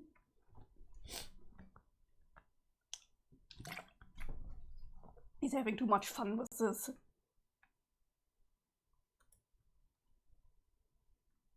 Kanaya, mediate. The toilet. Hey, what's your deal? Shouldn't you be helping me out of this jam instead of fussing with my plumbing? Just presenting a floating reminder that Tafros will need plenty of inclined surfaces for his ascent. That's silly, I made so many ramps you wouldn't even believe it. I specifically decided I wanted to build something ugly and boring. It is now the land of ramps and yawns. He report otherwise. That lousy snitch. Maybe I should take his computer away so he can't go crying to Fuzzy Fangs anymore. Maybe I should open his load gaper over your head. No, don't! I'm still learning the interface. It could happen accidentally at any moment. I'm only trying to help him. Think of another way to help. Fine, I'll do something nice. I have an idea. I will be right back. And for the record, I was going to do this anyway. I was just trying to make him a better player first, okay? In the meantime, how about I serve my client player the way I think is best and you can do the same for yours? I thought I was. Vriska scurried downstairs. Yeah, this is scurrying downstairs. You make your way down to one of your innumerable loot strongholds where you stash riches and gold and jewels and prizes plundered during your campaigns. There they are, your rocket boots. You must confess you will find favor with just about any kind of footwear as long as it is bright red. You would wear these striking boots even if they were broken pieces of junk. But as it happens, they work just fine and they are awesome. Vriska takes them. And they are capture-locked in a magic 8-ball. Vriska, go back up. Quit cleaning up after me. You are so ridiculous. She cleaned up all the magic 8-balls, the broken ones. Vriska, get coat. Shake. Fuse. Vriska, send coat. Fuse. Tafus, alchemize. Tafus, fly pupa. Fly. And again, in time. Tafus, lead fearsome and to witch into ruins. Commune. Tafus, confer with teammate. Yes, another piece fits. We are making some strict progress on this puzzle. Oh, that's cool, I guess. So where do you think is the next one? I don't know. Probably buried the stupid sand somewhere like all the others. Okay, that's mostly what I was thinking too, but it suddenly doesn't sound like you think the puzzle is cool. The puzzle sucks. All these puzzles suck. If I have to help you put on one more dumb slab of boring rock into another stupid wall indentation, I'm going to put an indentation in my desk with my face. But it looks like a frog, and that's kind of fun. Snore. These puzzles are for wigglers. I solve way better puzzles than this in my heyday as Mindfang. Oh look, some ruins. Oh look, another mysterious recess in the wall. I wonder if something fits in there. It probably just opens a secret passage to more wall indentations. I'm so over this puzzle. But they are necessary to solve, aren't they? To find new magic artifacts and things and learn more about the lore of this land. Therefore, let me let you in on a little secret about the lore of your land. It's boring. Surprised face.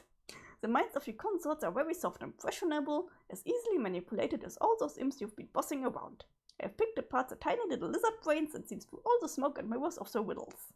I have gotten to the truth they are guarding, the great big mystery behind this planet, and you know what it is, Tafros? No, it's bullshit. Meaningless, boring, fanciful bullshit wrapped in flowery poems to keep you guessing. It all leads to one thing anyway, and that's what we should put our attention on. Real gamers cut to the chase. They power through all the nonsense and go for the gold. They cheat, Tafros. It is time you learned to start cheating.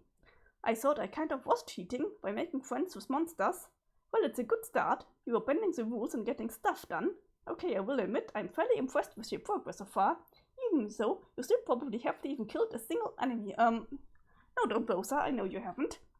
But maybe that's okay. Maybe it's just your style. And your real strength is surrounding yourself with allies who are much stronger than you. Like me. I'm sure there's more than one way up the Ecke ladder. In your case, probably the only way is to walk gently up the Ecke ramp. The path of the invalid. Yeah, I agree. But I think it's time to stop fucking around. You need to be challenged more. I've been designing a quest for you that should test your true limits. Oh, is that what you were doing all this time? Yes. I mean, not that I don't appreciate, but don't you have your own quest to do? Yeah, well, after she got me in the game, Kanaya just left me in the lurch, probably because she's dealing with her own crisis now. Which is just as well, because I was starting with Nanayet hard. You wouldn't even believe it. Nanayet. So I had some time to kill. I drew you a map. Wow, here, take a look. It marks what will be your new destination, where you will find the ultimate challenge. Tafos, look at map. More boring puzzles, ignore them. To the gate, go here. Oh my. Show Pestalog. I like a little drawing of Tafos. Where does it go? I have determined from your consorts that there is a terrible monster deep underground. It guards a hoard of treasure bigger than either of us can imagine. It is called Denizen, and it's the boss of your whole planet. Tafos, you will go and face your Denizen. Won't that be too difficult? It will be the most powerful adversary you have ever met. But you can handle it. I believe in you. Thanks. I mean, I respect that you have lots of piratey bravado about stuff and you type fast about it, but I think this is foolish and not sensible. You will probably just get killed, realistically. Maybe that is a risk you take by being a brave adventurer. That is a good opportunity to apply your cunning. Maybe you can rally a huge army to bend to your will and overwhelm the monster. Who knows? It is up to you. This is a tough horse. It is time to sink or swim. I should get Kanaya's advice. Or maybe Karkat, since he is a leader. No! Oh god, every time. Always going and getting to others to bail you out. Anyway, Kanaya is missing in action and Karkat has to set up a snook with his new stabby boyfriend. Hate friend. Nice, I can help you. It's just hard to figure out. If you really think this is a good idea strategically, or if it's just more of the thing where you have me but sound excited about it. Tafos, I know nobody believes me about this, probably not even a gullible dope like you, but I actually care about your advancement as a player. Everything I have done has been to make you stronger. Okay, I still don't know what to believe about that. Ugh, you are useless. I'm done talking about this. Now shut up and point the cherry vehicle of yours towards the X on that map. Next stop, Gate 7. Let's go. This isn't optional. You know very well that I can make you go to that gate whether you want to or not. But I would rather it not have to come to that. What will it be? Advance or advance? Okay, I will go. Oh, one last thing. Equip your boy Skylark outfit. This will be Pupa's last stand. I mean Sid. Ha ha ha ha ha. Would you believe it that they are Vriska apologists? Tafos, point cherry vehicle toward X on map. Crash. You proceed to what seems to be your second gate into the land of maps and treasures. The thief of light lies in wait. Vriska, wake up. She sleeps on the magic 8-balls pile. Oh my, it appears Pupa Pan himself has flown through your window while you were asleep. How exciting. Surely he is here to take you away on the adventure of a lifetime. He is more dreamy and heroic than you ever imagined. But what's this?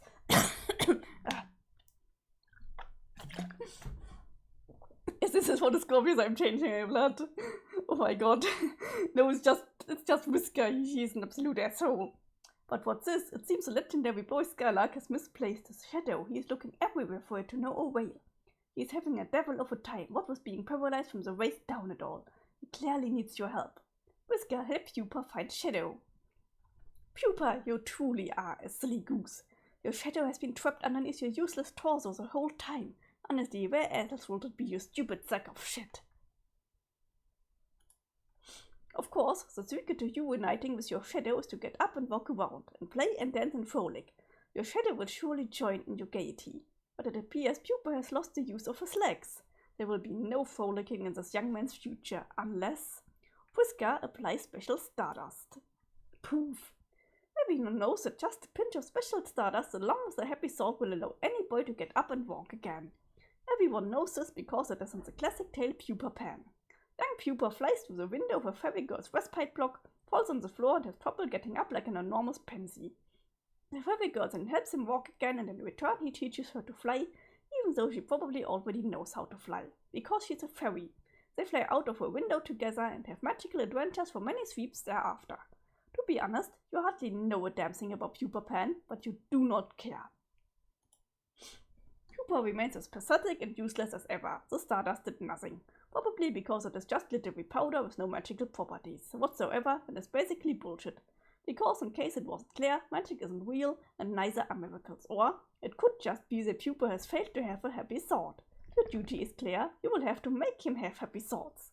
Vriska, make Pupa have happy thoughts. Yeah, it's a straight up extreme bullying. She kissed him.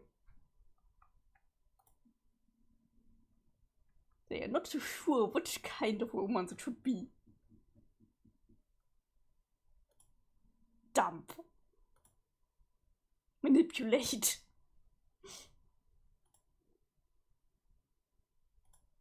Slump. Kanaya, deal with your own crisis. Phew. Crisis resolved. It was no doubt harrowing and suspenseful. But in the meantime, you have left your client player in the lurch. Ideally, she has not gotten herself into too much trouble. And ideally, the dramatic irony has not gotten so thick you could draw a dotted line on it with a tube of lipstick and cut it in half with a chainsaw. Yeah, he can do so much better. Kanaya, return to serving client. Even so, what kind of character Vriska is, I think she's actually really well written. Like, there's something behind to write a character that's like this. Return to serving client. Oh my god, she just tuned in when the kiss happened. So that's why she had make this dress for her. And you just went along with it like a sucker. Ah, you are such an idiot. There, sweetheart. Kanaya, it's hard. Being a kid and growing up, it's hard and nobody understands. Try to understand.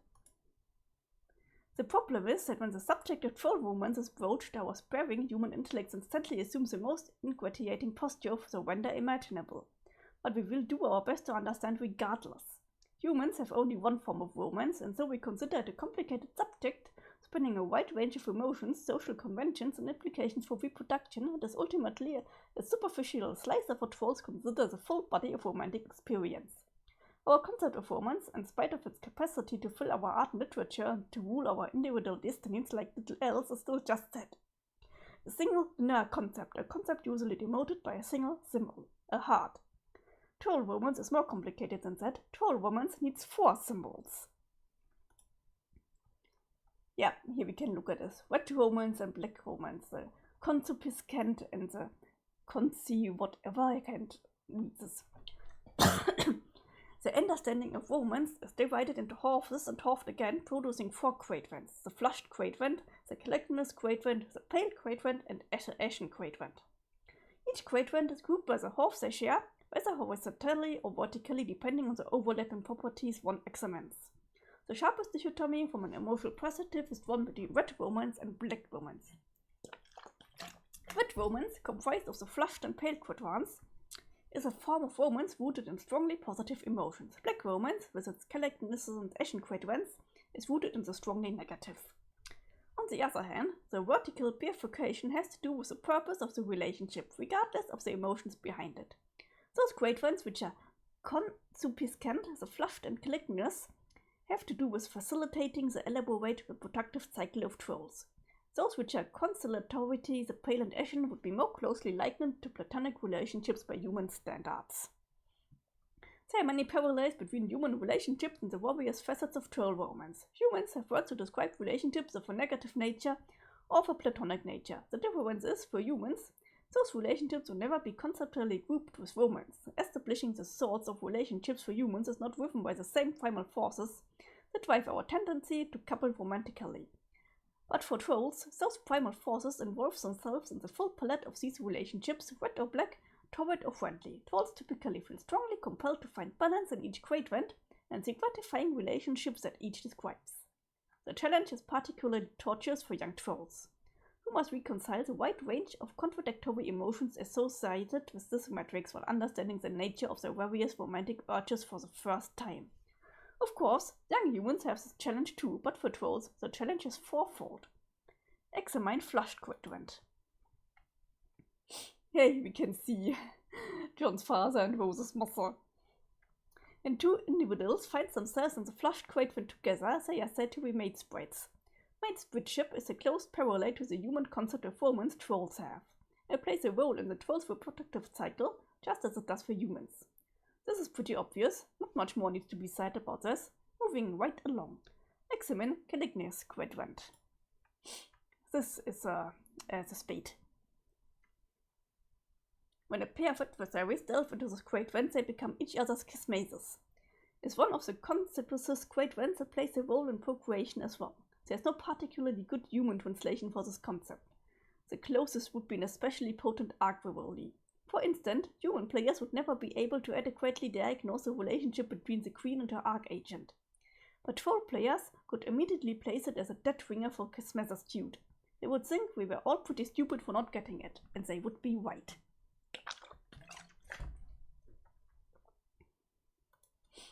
Trolls have a complicated reproductive cycle. It's probably best not to examine it in much detail. The The need to seek out concupiscent partners comes with more urgency than typical reproductive instincts. When the Imperial drone comes knocking, you had better be able to supply genetic material to each of his filial pales. If you have nothing to offer, he will kill you without hesitation. The genetic material, without going into much detail, is a combinative genetic mix from the matesprit and Kismesis pairs respectively. The pales are all offered to the mother grub, who can only receive such pre-combined material. She then combines all of it into one incestuous slurry and begins her brooding. This doesn't mean the initial combination was for naught. However, the slurry more dominant genes rises to the force, while the more recessive find less representation in the brood. Especially strong matesprit and Kismesis parents yield more dominant genetic material. The more powerful the complement or potent the rivalry, the more dominant the genes. Troll reproduction sure is weird. We all take a moment to lament how pedestrian the human reproductive system is, and further laments that the phrase incestuous slurry is not a feature of common parlance in human civilization. Yeah, we call it hate fucking. You nailed it. Examine Asian quadrant. This quadrant involves a particular type of three-way relationships of a black romantic nature. Falling on the consolatory side, it has no bearing on the reproductive cycle except for indirect ramifications. When two trolls are locked in a feud or some otherwise contentious relationship, one can intervene and become their auspice. The auspice mediates between the two, playing the role of a peacekeeper, preventing the feud from boiling over into a fully calamitous rivalry.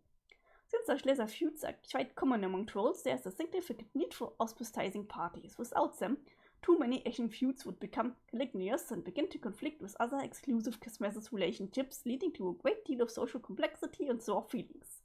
Even more so than black romance usually involves. Without auspicitism, the result would be widespread black infidelity. The relationships each quadrant describes tend to be malleable, if not volatile. Especially on the concupiscent half, where more toward emotions reside. It doesn't take much to flip a switch and transmute black warm feelings to red warm and vice versa. In many cases, one party will have red feelings while the other has black, but it will often be the case that one party's feelings will swap to match the other, since there is no quadrant which naturally accommodates such a disparity. But thereafter, it's not uncommon for the two to toggle between red and black in unison now and then. These scenarios naturally result in both red and black infidelities. This sort of relationship volatility is why consolatory relationships are an important part of troll romance. An auspice ties can stabilize particularly turbulent relationships. As the auspice ties fails to mediate properly, there is no interest in the role, or perhaps has different romantic intentions, him herself altogether, and the relationship often quickly deteriorates into one of an especially hostile and forward nature. There are many outside factors and influences tugging and pulling these relationships in different directions. And unlike humans who have very orderly, simple, straightforward romantic relationships without expectation, trolls exist in a state of almost perpetual confusion and generally have no idea what the hell is going on. Being confused by troll relationships is something we do have in common, so examine pale quadrant. This quadrant presides over Mori elegance, the other consolatory relationship. A reasonable human translation would be the concept of a soulmate, but in a more platonic sense and with a more specific social purpose. Trolls are very angry in violent ways. Some are more hot-tempered and dangerous than others, to the extent that if left to their own devices, they would present a serious threat to society or even to themselves. Such trolls will have an instinctive pale attraction to a more even-tempered troll who may become their Moriwell. The Moriwell is obliged to pacify the other to function as a better half. The two partners in a strong pale relationship will serve to balance and complement each other's emotional profiles and thus allow the other relationships to be more successful. I would think the closest we have to this is a queer platonic relationship. It's often ambiguous, especially among young trolls, whether a bond formed between acquaintance is true Mori elegance or the usual variety of platonic involvement. Furthermore, romantic intentions of a more flushed nature can often be mistaken for paler leanings, much to the frustration of the suitor. But some pale pairings, as the one above, will be strikingly obvious to all who knows them. Yeah, Equius and Nepeta. And yet others will seem to have been hatched for each other. Wait, more troll romance exposition, please.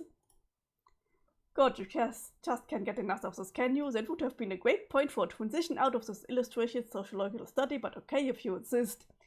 Now see, what's going on here is, it's perfectly simple. When the full matrix of troll romance is an action, we have hey, why don't you figure it out? You should be an expert on all this by now anyway.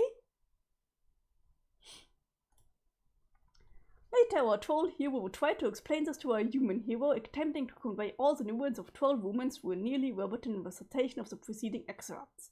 He would try to describe how rich and textured the troll romantic comedies were compared to the one-dimensional schlock of our human cinematic counterparts. He would barely scratch the surface of troll Will Smith's virtuosity with the delicate letters of troll romance, as he would assist the bumbling, fudge-blooded troll Kevin James to the interwoven minefield briar patch of red worm and black worm entanglements. All the while sifting through his own quickly romantic situation and ultimately learning the true meaning of hate and pity.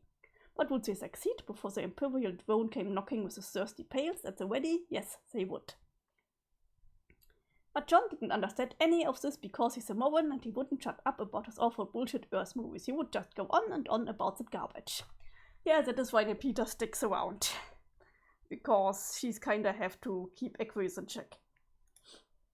But if there was one theme to be hammered through his thick skull, it would be the troll's cultural preoccupation with romantic destiny. Yes, the romantic landscape is rife with false starts and miscues and infidelities, red and black, but every troll believes strongly that each great red holds one and only one true pairing for them, and it is just a matter of time before the grid is filled with suspicious matchups through the mysterious channels of trolls around the pity.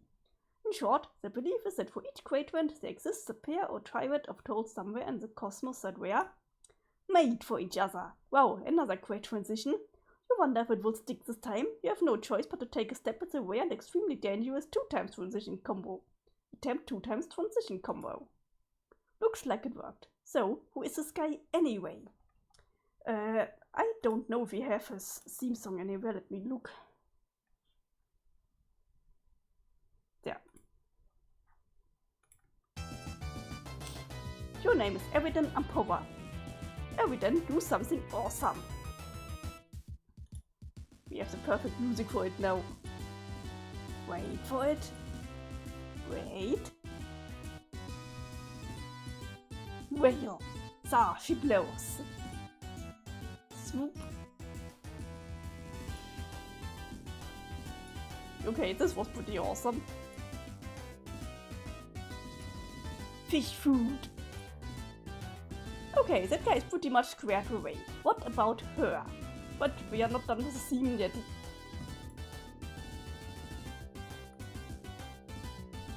Let's...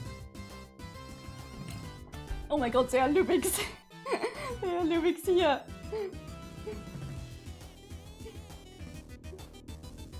Oh, come you all these lyrics, sing along with me, for we are the roll towards the terrors of the sea. We pillage and plunder and we never compromise. We'll sail this raging waters till we take our glorious prize.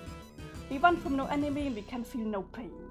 All of the lower bloods will quake under our reign. To build metal death machines to do just what we crave, to pummel all the landlubbers until they are in the grave.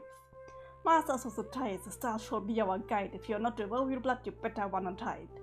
Confiscate the crown, swing the ship around, take a swig of Fago just to wash the whiskey down. And also this instrumental break, I guess.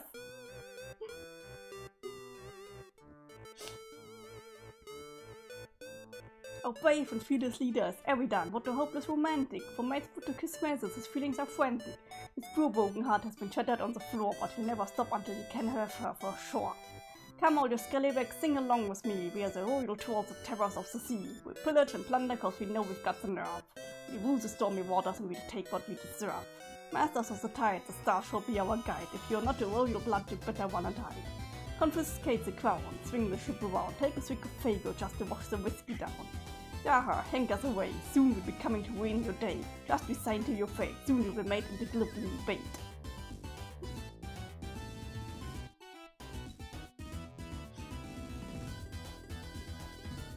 Who made this? Oh, Toby Fox. Yeah, it's his style.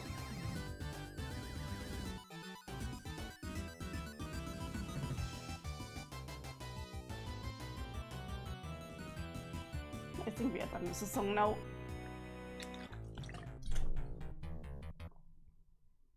Okay, now where's the theme? I know how it's called, but where is it?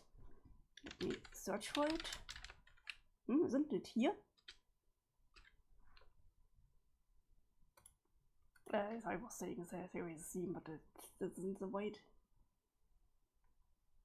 Wait, it isn't here as well? On which album is it? I will put it down YouTube. We don't need the clown honks today anyway.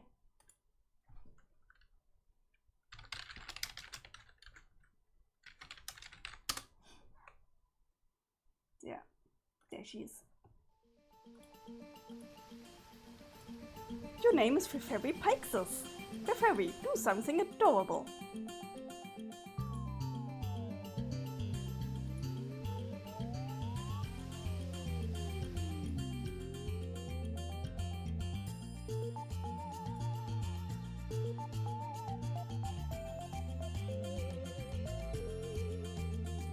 I always think the beginning of a music sounds like Earthbound. Oh, what's this? Fairy, go home. Let you keep her quiet for a while, at least until she dies. Very done, go home. That should keep her happy for a while and make a freshly orphaned troll somewhere pretty sad. Evident, excellent block. No, we have the wrong theme song, but I don't really mind. You conveniently returned your whispered block so that you may study your variety of interests. This was very considerate of you.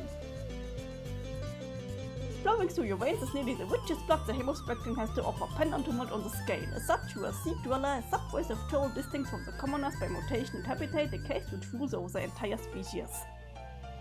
But ruling, in their view, is not enough. You have an overpowering genocide complex and have made it your sworn duty to kill all land dwellers.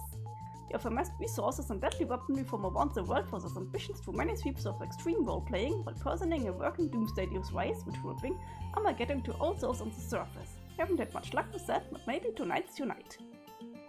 You hold a fascination for military history and legendary conquerors. You have doubtless modeled your profile and exploits after the most notorious figures in the stories, which are bristling with the glory of victory and the sting of defeat, from political machinations and romantic intrigue.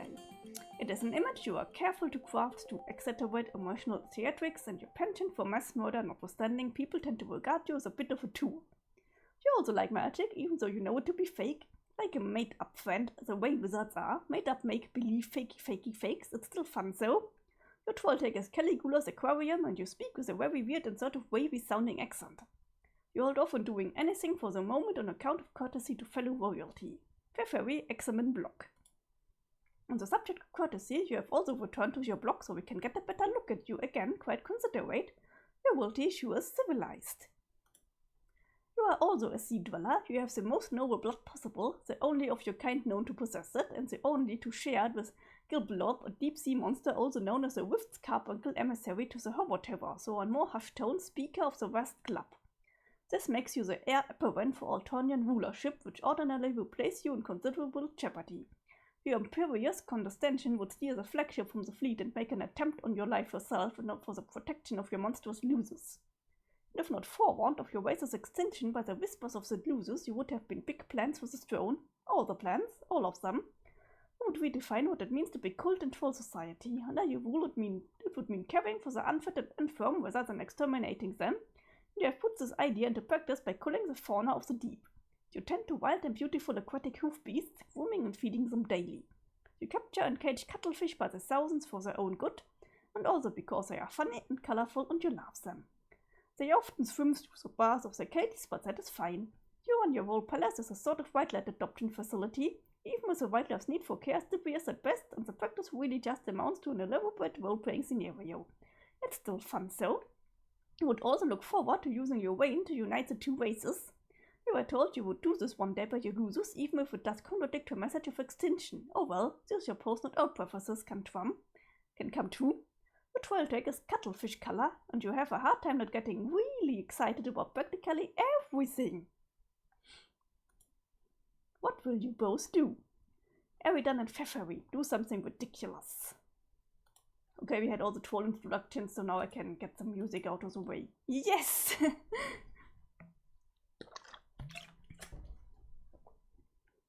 Yeah, Fairy is my patron troll. I have the nicest troll as patron troll. Fuck yes. Hell fucking yes. And we done. Both are Fairy. Caligula's aquarium, CA began twirling cuttlefish colors. CC. Hey, glub, glub, glub. Yeah, what is it? What? I'm wondering if you can focus, exaggerate emotional theatrics for once and actually tell me what's on your mind. Nothing's on my mind. Why can't I just fucking talk and clap at you for a reason I don't have? Well, fine, but you don't want to hear it. Yes, I do. We are supposed to talk to each other. That is what morals are for. Whatever. Clap, clap, clap. Will you take the clip of your nap and tell me what's the matter?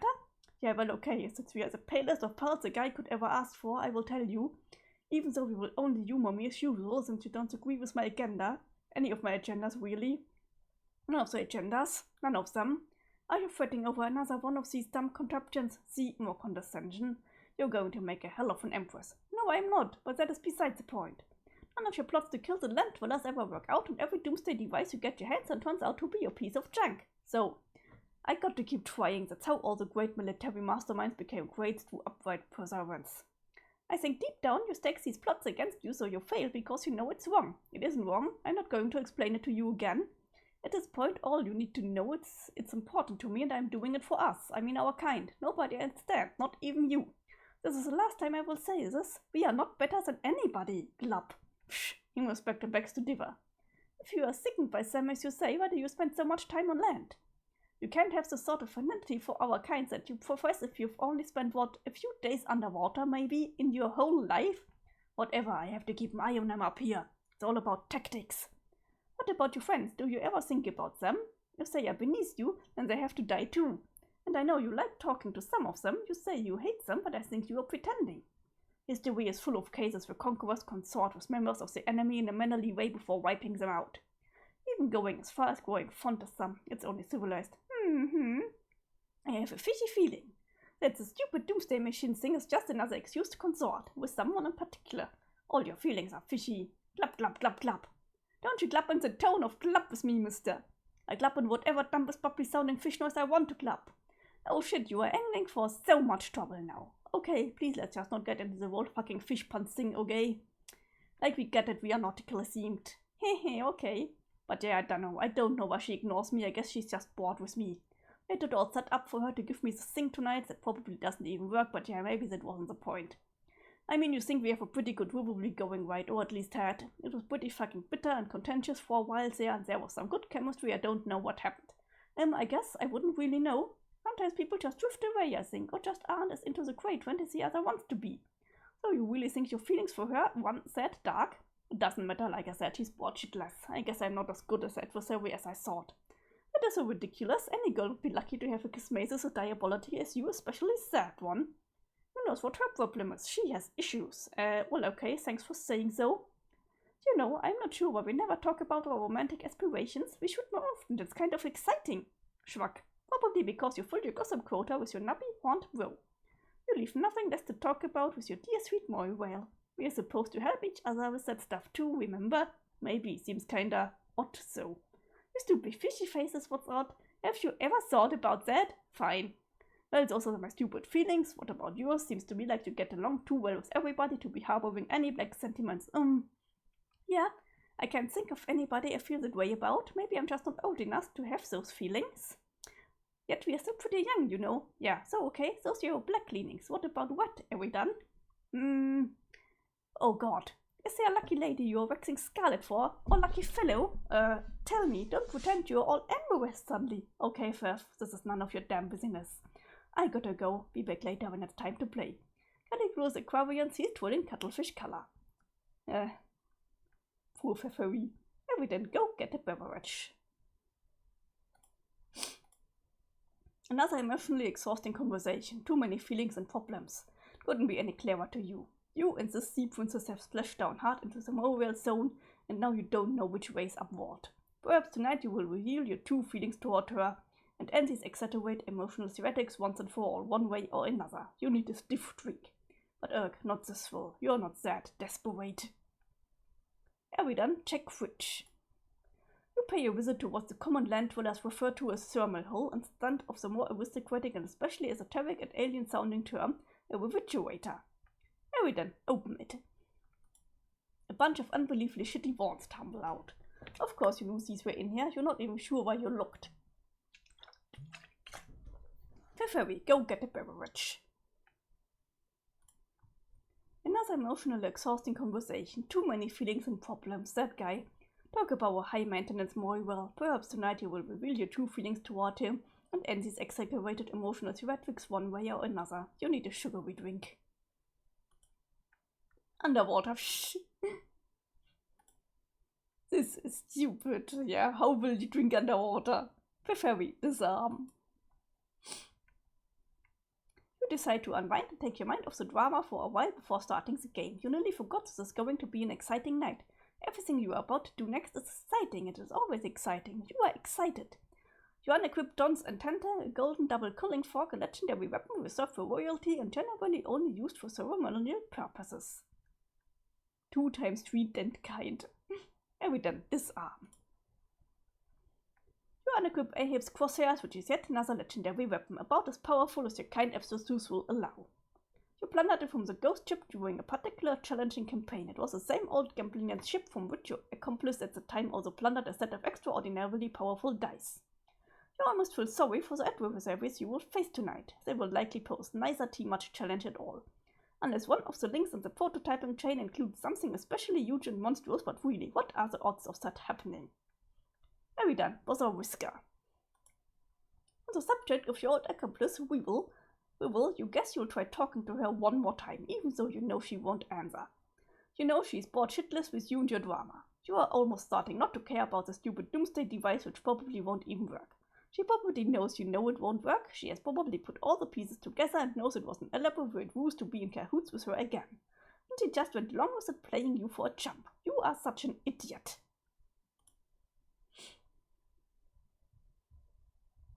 We already saw all of this. Yeah, see, no answer. Bored shitless, just like you saw. She has much hotter irons in the fire than you these days.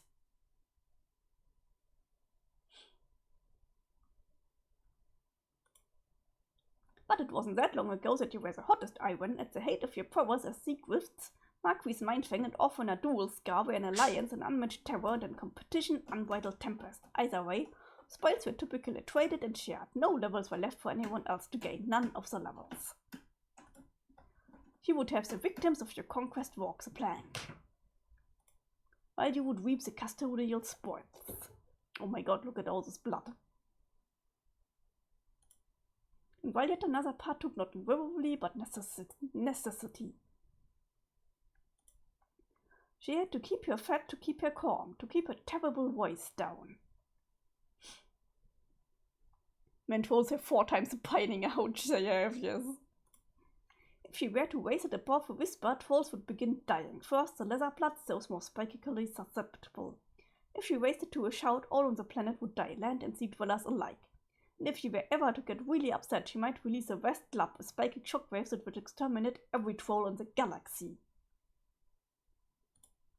In truth, it would be all too easy to solve the land dweller problem once and for all. You just need to lighten up on the feeding schedule for a while. Maybe you'd be a little too busy to bother with the hassle for once, or maybe you could happen to be off your game for a spell. It happens even to the best sometimes. But nah, it would make her upset. More emotions, more problems. That's all you need. Sometime later. The Witch of Life takes her place in the land of dew and glass. Ferry, report to Eridan. Cuttlefish color CC began trolling Caligula's aquarium CA. Phew, Fev, are you in? Yeah, that took forever, I was getting worried kinda. Yeah, it was a pretty close call and got kind of complicated, but the looks finally came through and now I believe the full chain is complete. Man, that guy, he's a fucking drama machine, it is fucking pathetic. You stupid fishy face is a drama machine that does nothing but whine and lap. Fuck, sorry. Anyway, you shouldn't say that about him. He is a hero and he saved my life. Yes, sorry, I was just really worried and stressed out. I thought you were dead. I didn't even get to thank you for saving my life or really for anything. And I just spent all this time here worrying and thinking about stuff. And I decided I have something I want to tell you that I've been meaning to get off my nap for a while now. Oh, really? That's good, actually. I have something I have been meaning to say to you too. Wow, really? What is it? You go first. Okay, but this isn't easy to say. Yeah, I know, it's okay. Maybe I will understand more than you think. We might even be saying the same thing. Okay, I hope so. I think now that we are both in this game and have left our world behind and you can no longer pose a danger to our people that you had always planned to, I think it is not really necessary for me to be your Moriel anymore. Wow, wait, what? I'm really sorry, are we done? It has just been so hard looking after you and keeping you out of trouble. It has taken its toll, and honestly, I'm really exhausted. Fuck, this isn't what I don't know. I wasn't expecting this at all. I'm not sure I can handle this. I am sorry. It will be the best for both of us. We can just sort of be regular friends instead. No, please don't.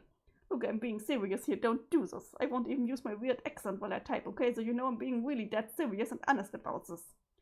Okay, I'm being serious and honest too. See? Okay, good. Are you sure you aren't being hasty about this? You've just been through a lot. I mean, we're supposed to be fated to more worlds, aren't we? Isn't that how it works? You can't just throw all that away because you are sick of me. I'm not sick of you, Eridan. I still really like you. In order to be destined for more real elegance, both people have to be on board, don't you think? But I cannot do it anymore, so I think it just wasn't meant to be all along. And really, you just don't need me anymore. You're free to do as you wish. We both are. I can't look after you anymore. I didn't ever need anyone to look after me. I was totally fucking fine. My ambitions were noble, and really none of your fucking business, quite frankly, your majesty. And the only reason I put up with sticking my flipper in this fucking shithole crater with you was what? Never mind. Tell me. Okay, fine. I apologize for losing my shit over this. I was just caught off guard as well. But maybe it's a good thing, really. Actually, I might have been proposing the same thing, to be honest. Oh, yeah, Fev, have you thought about, since you don't want to be pale with me no more, that possibly some other type of arrangement with me? What do you mean?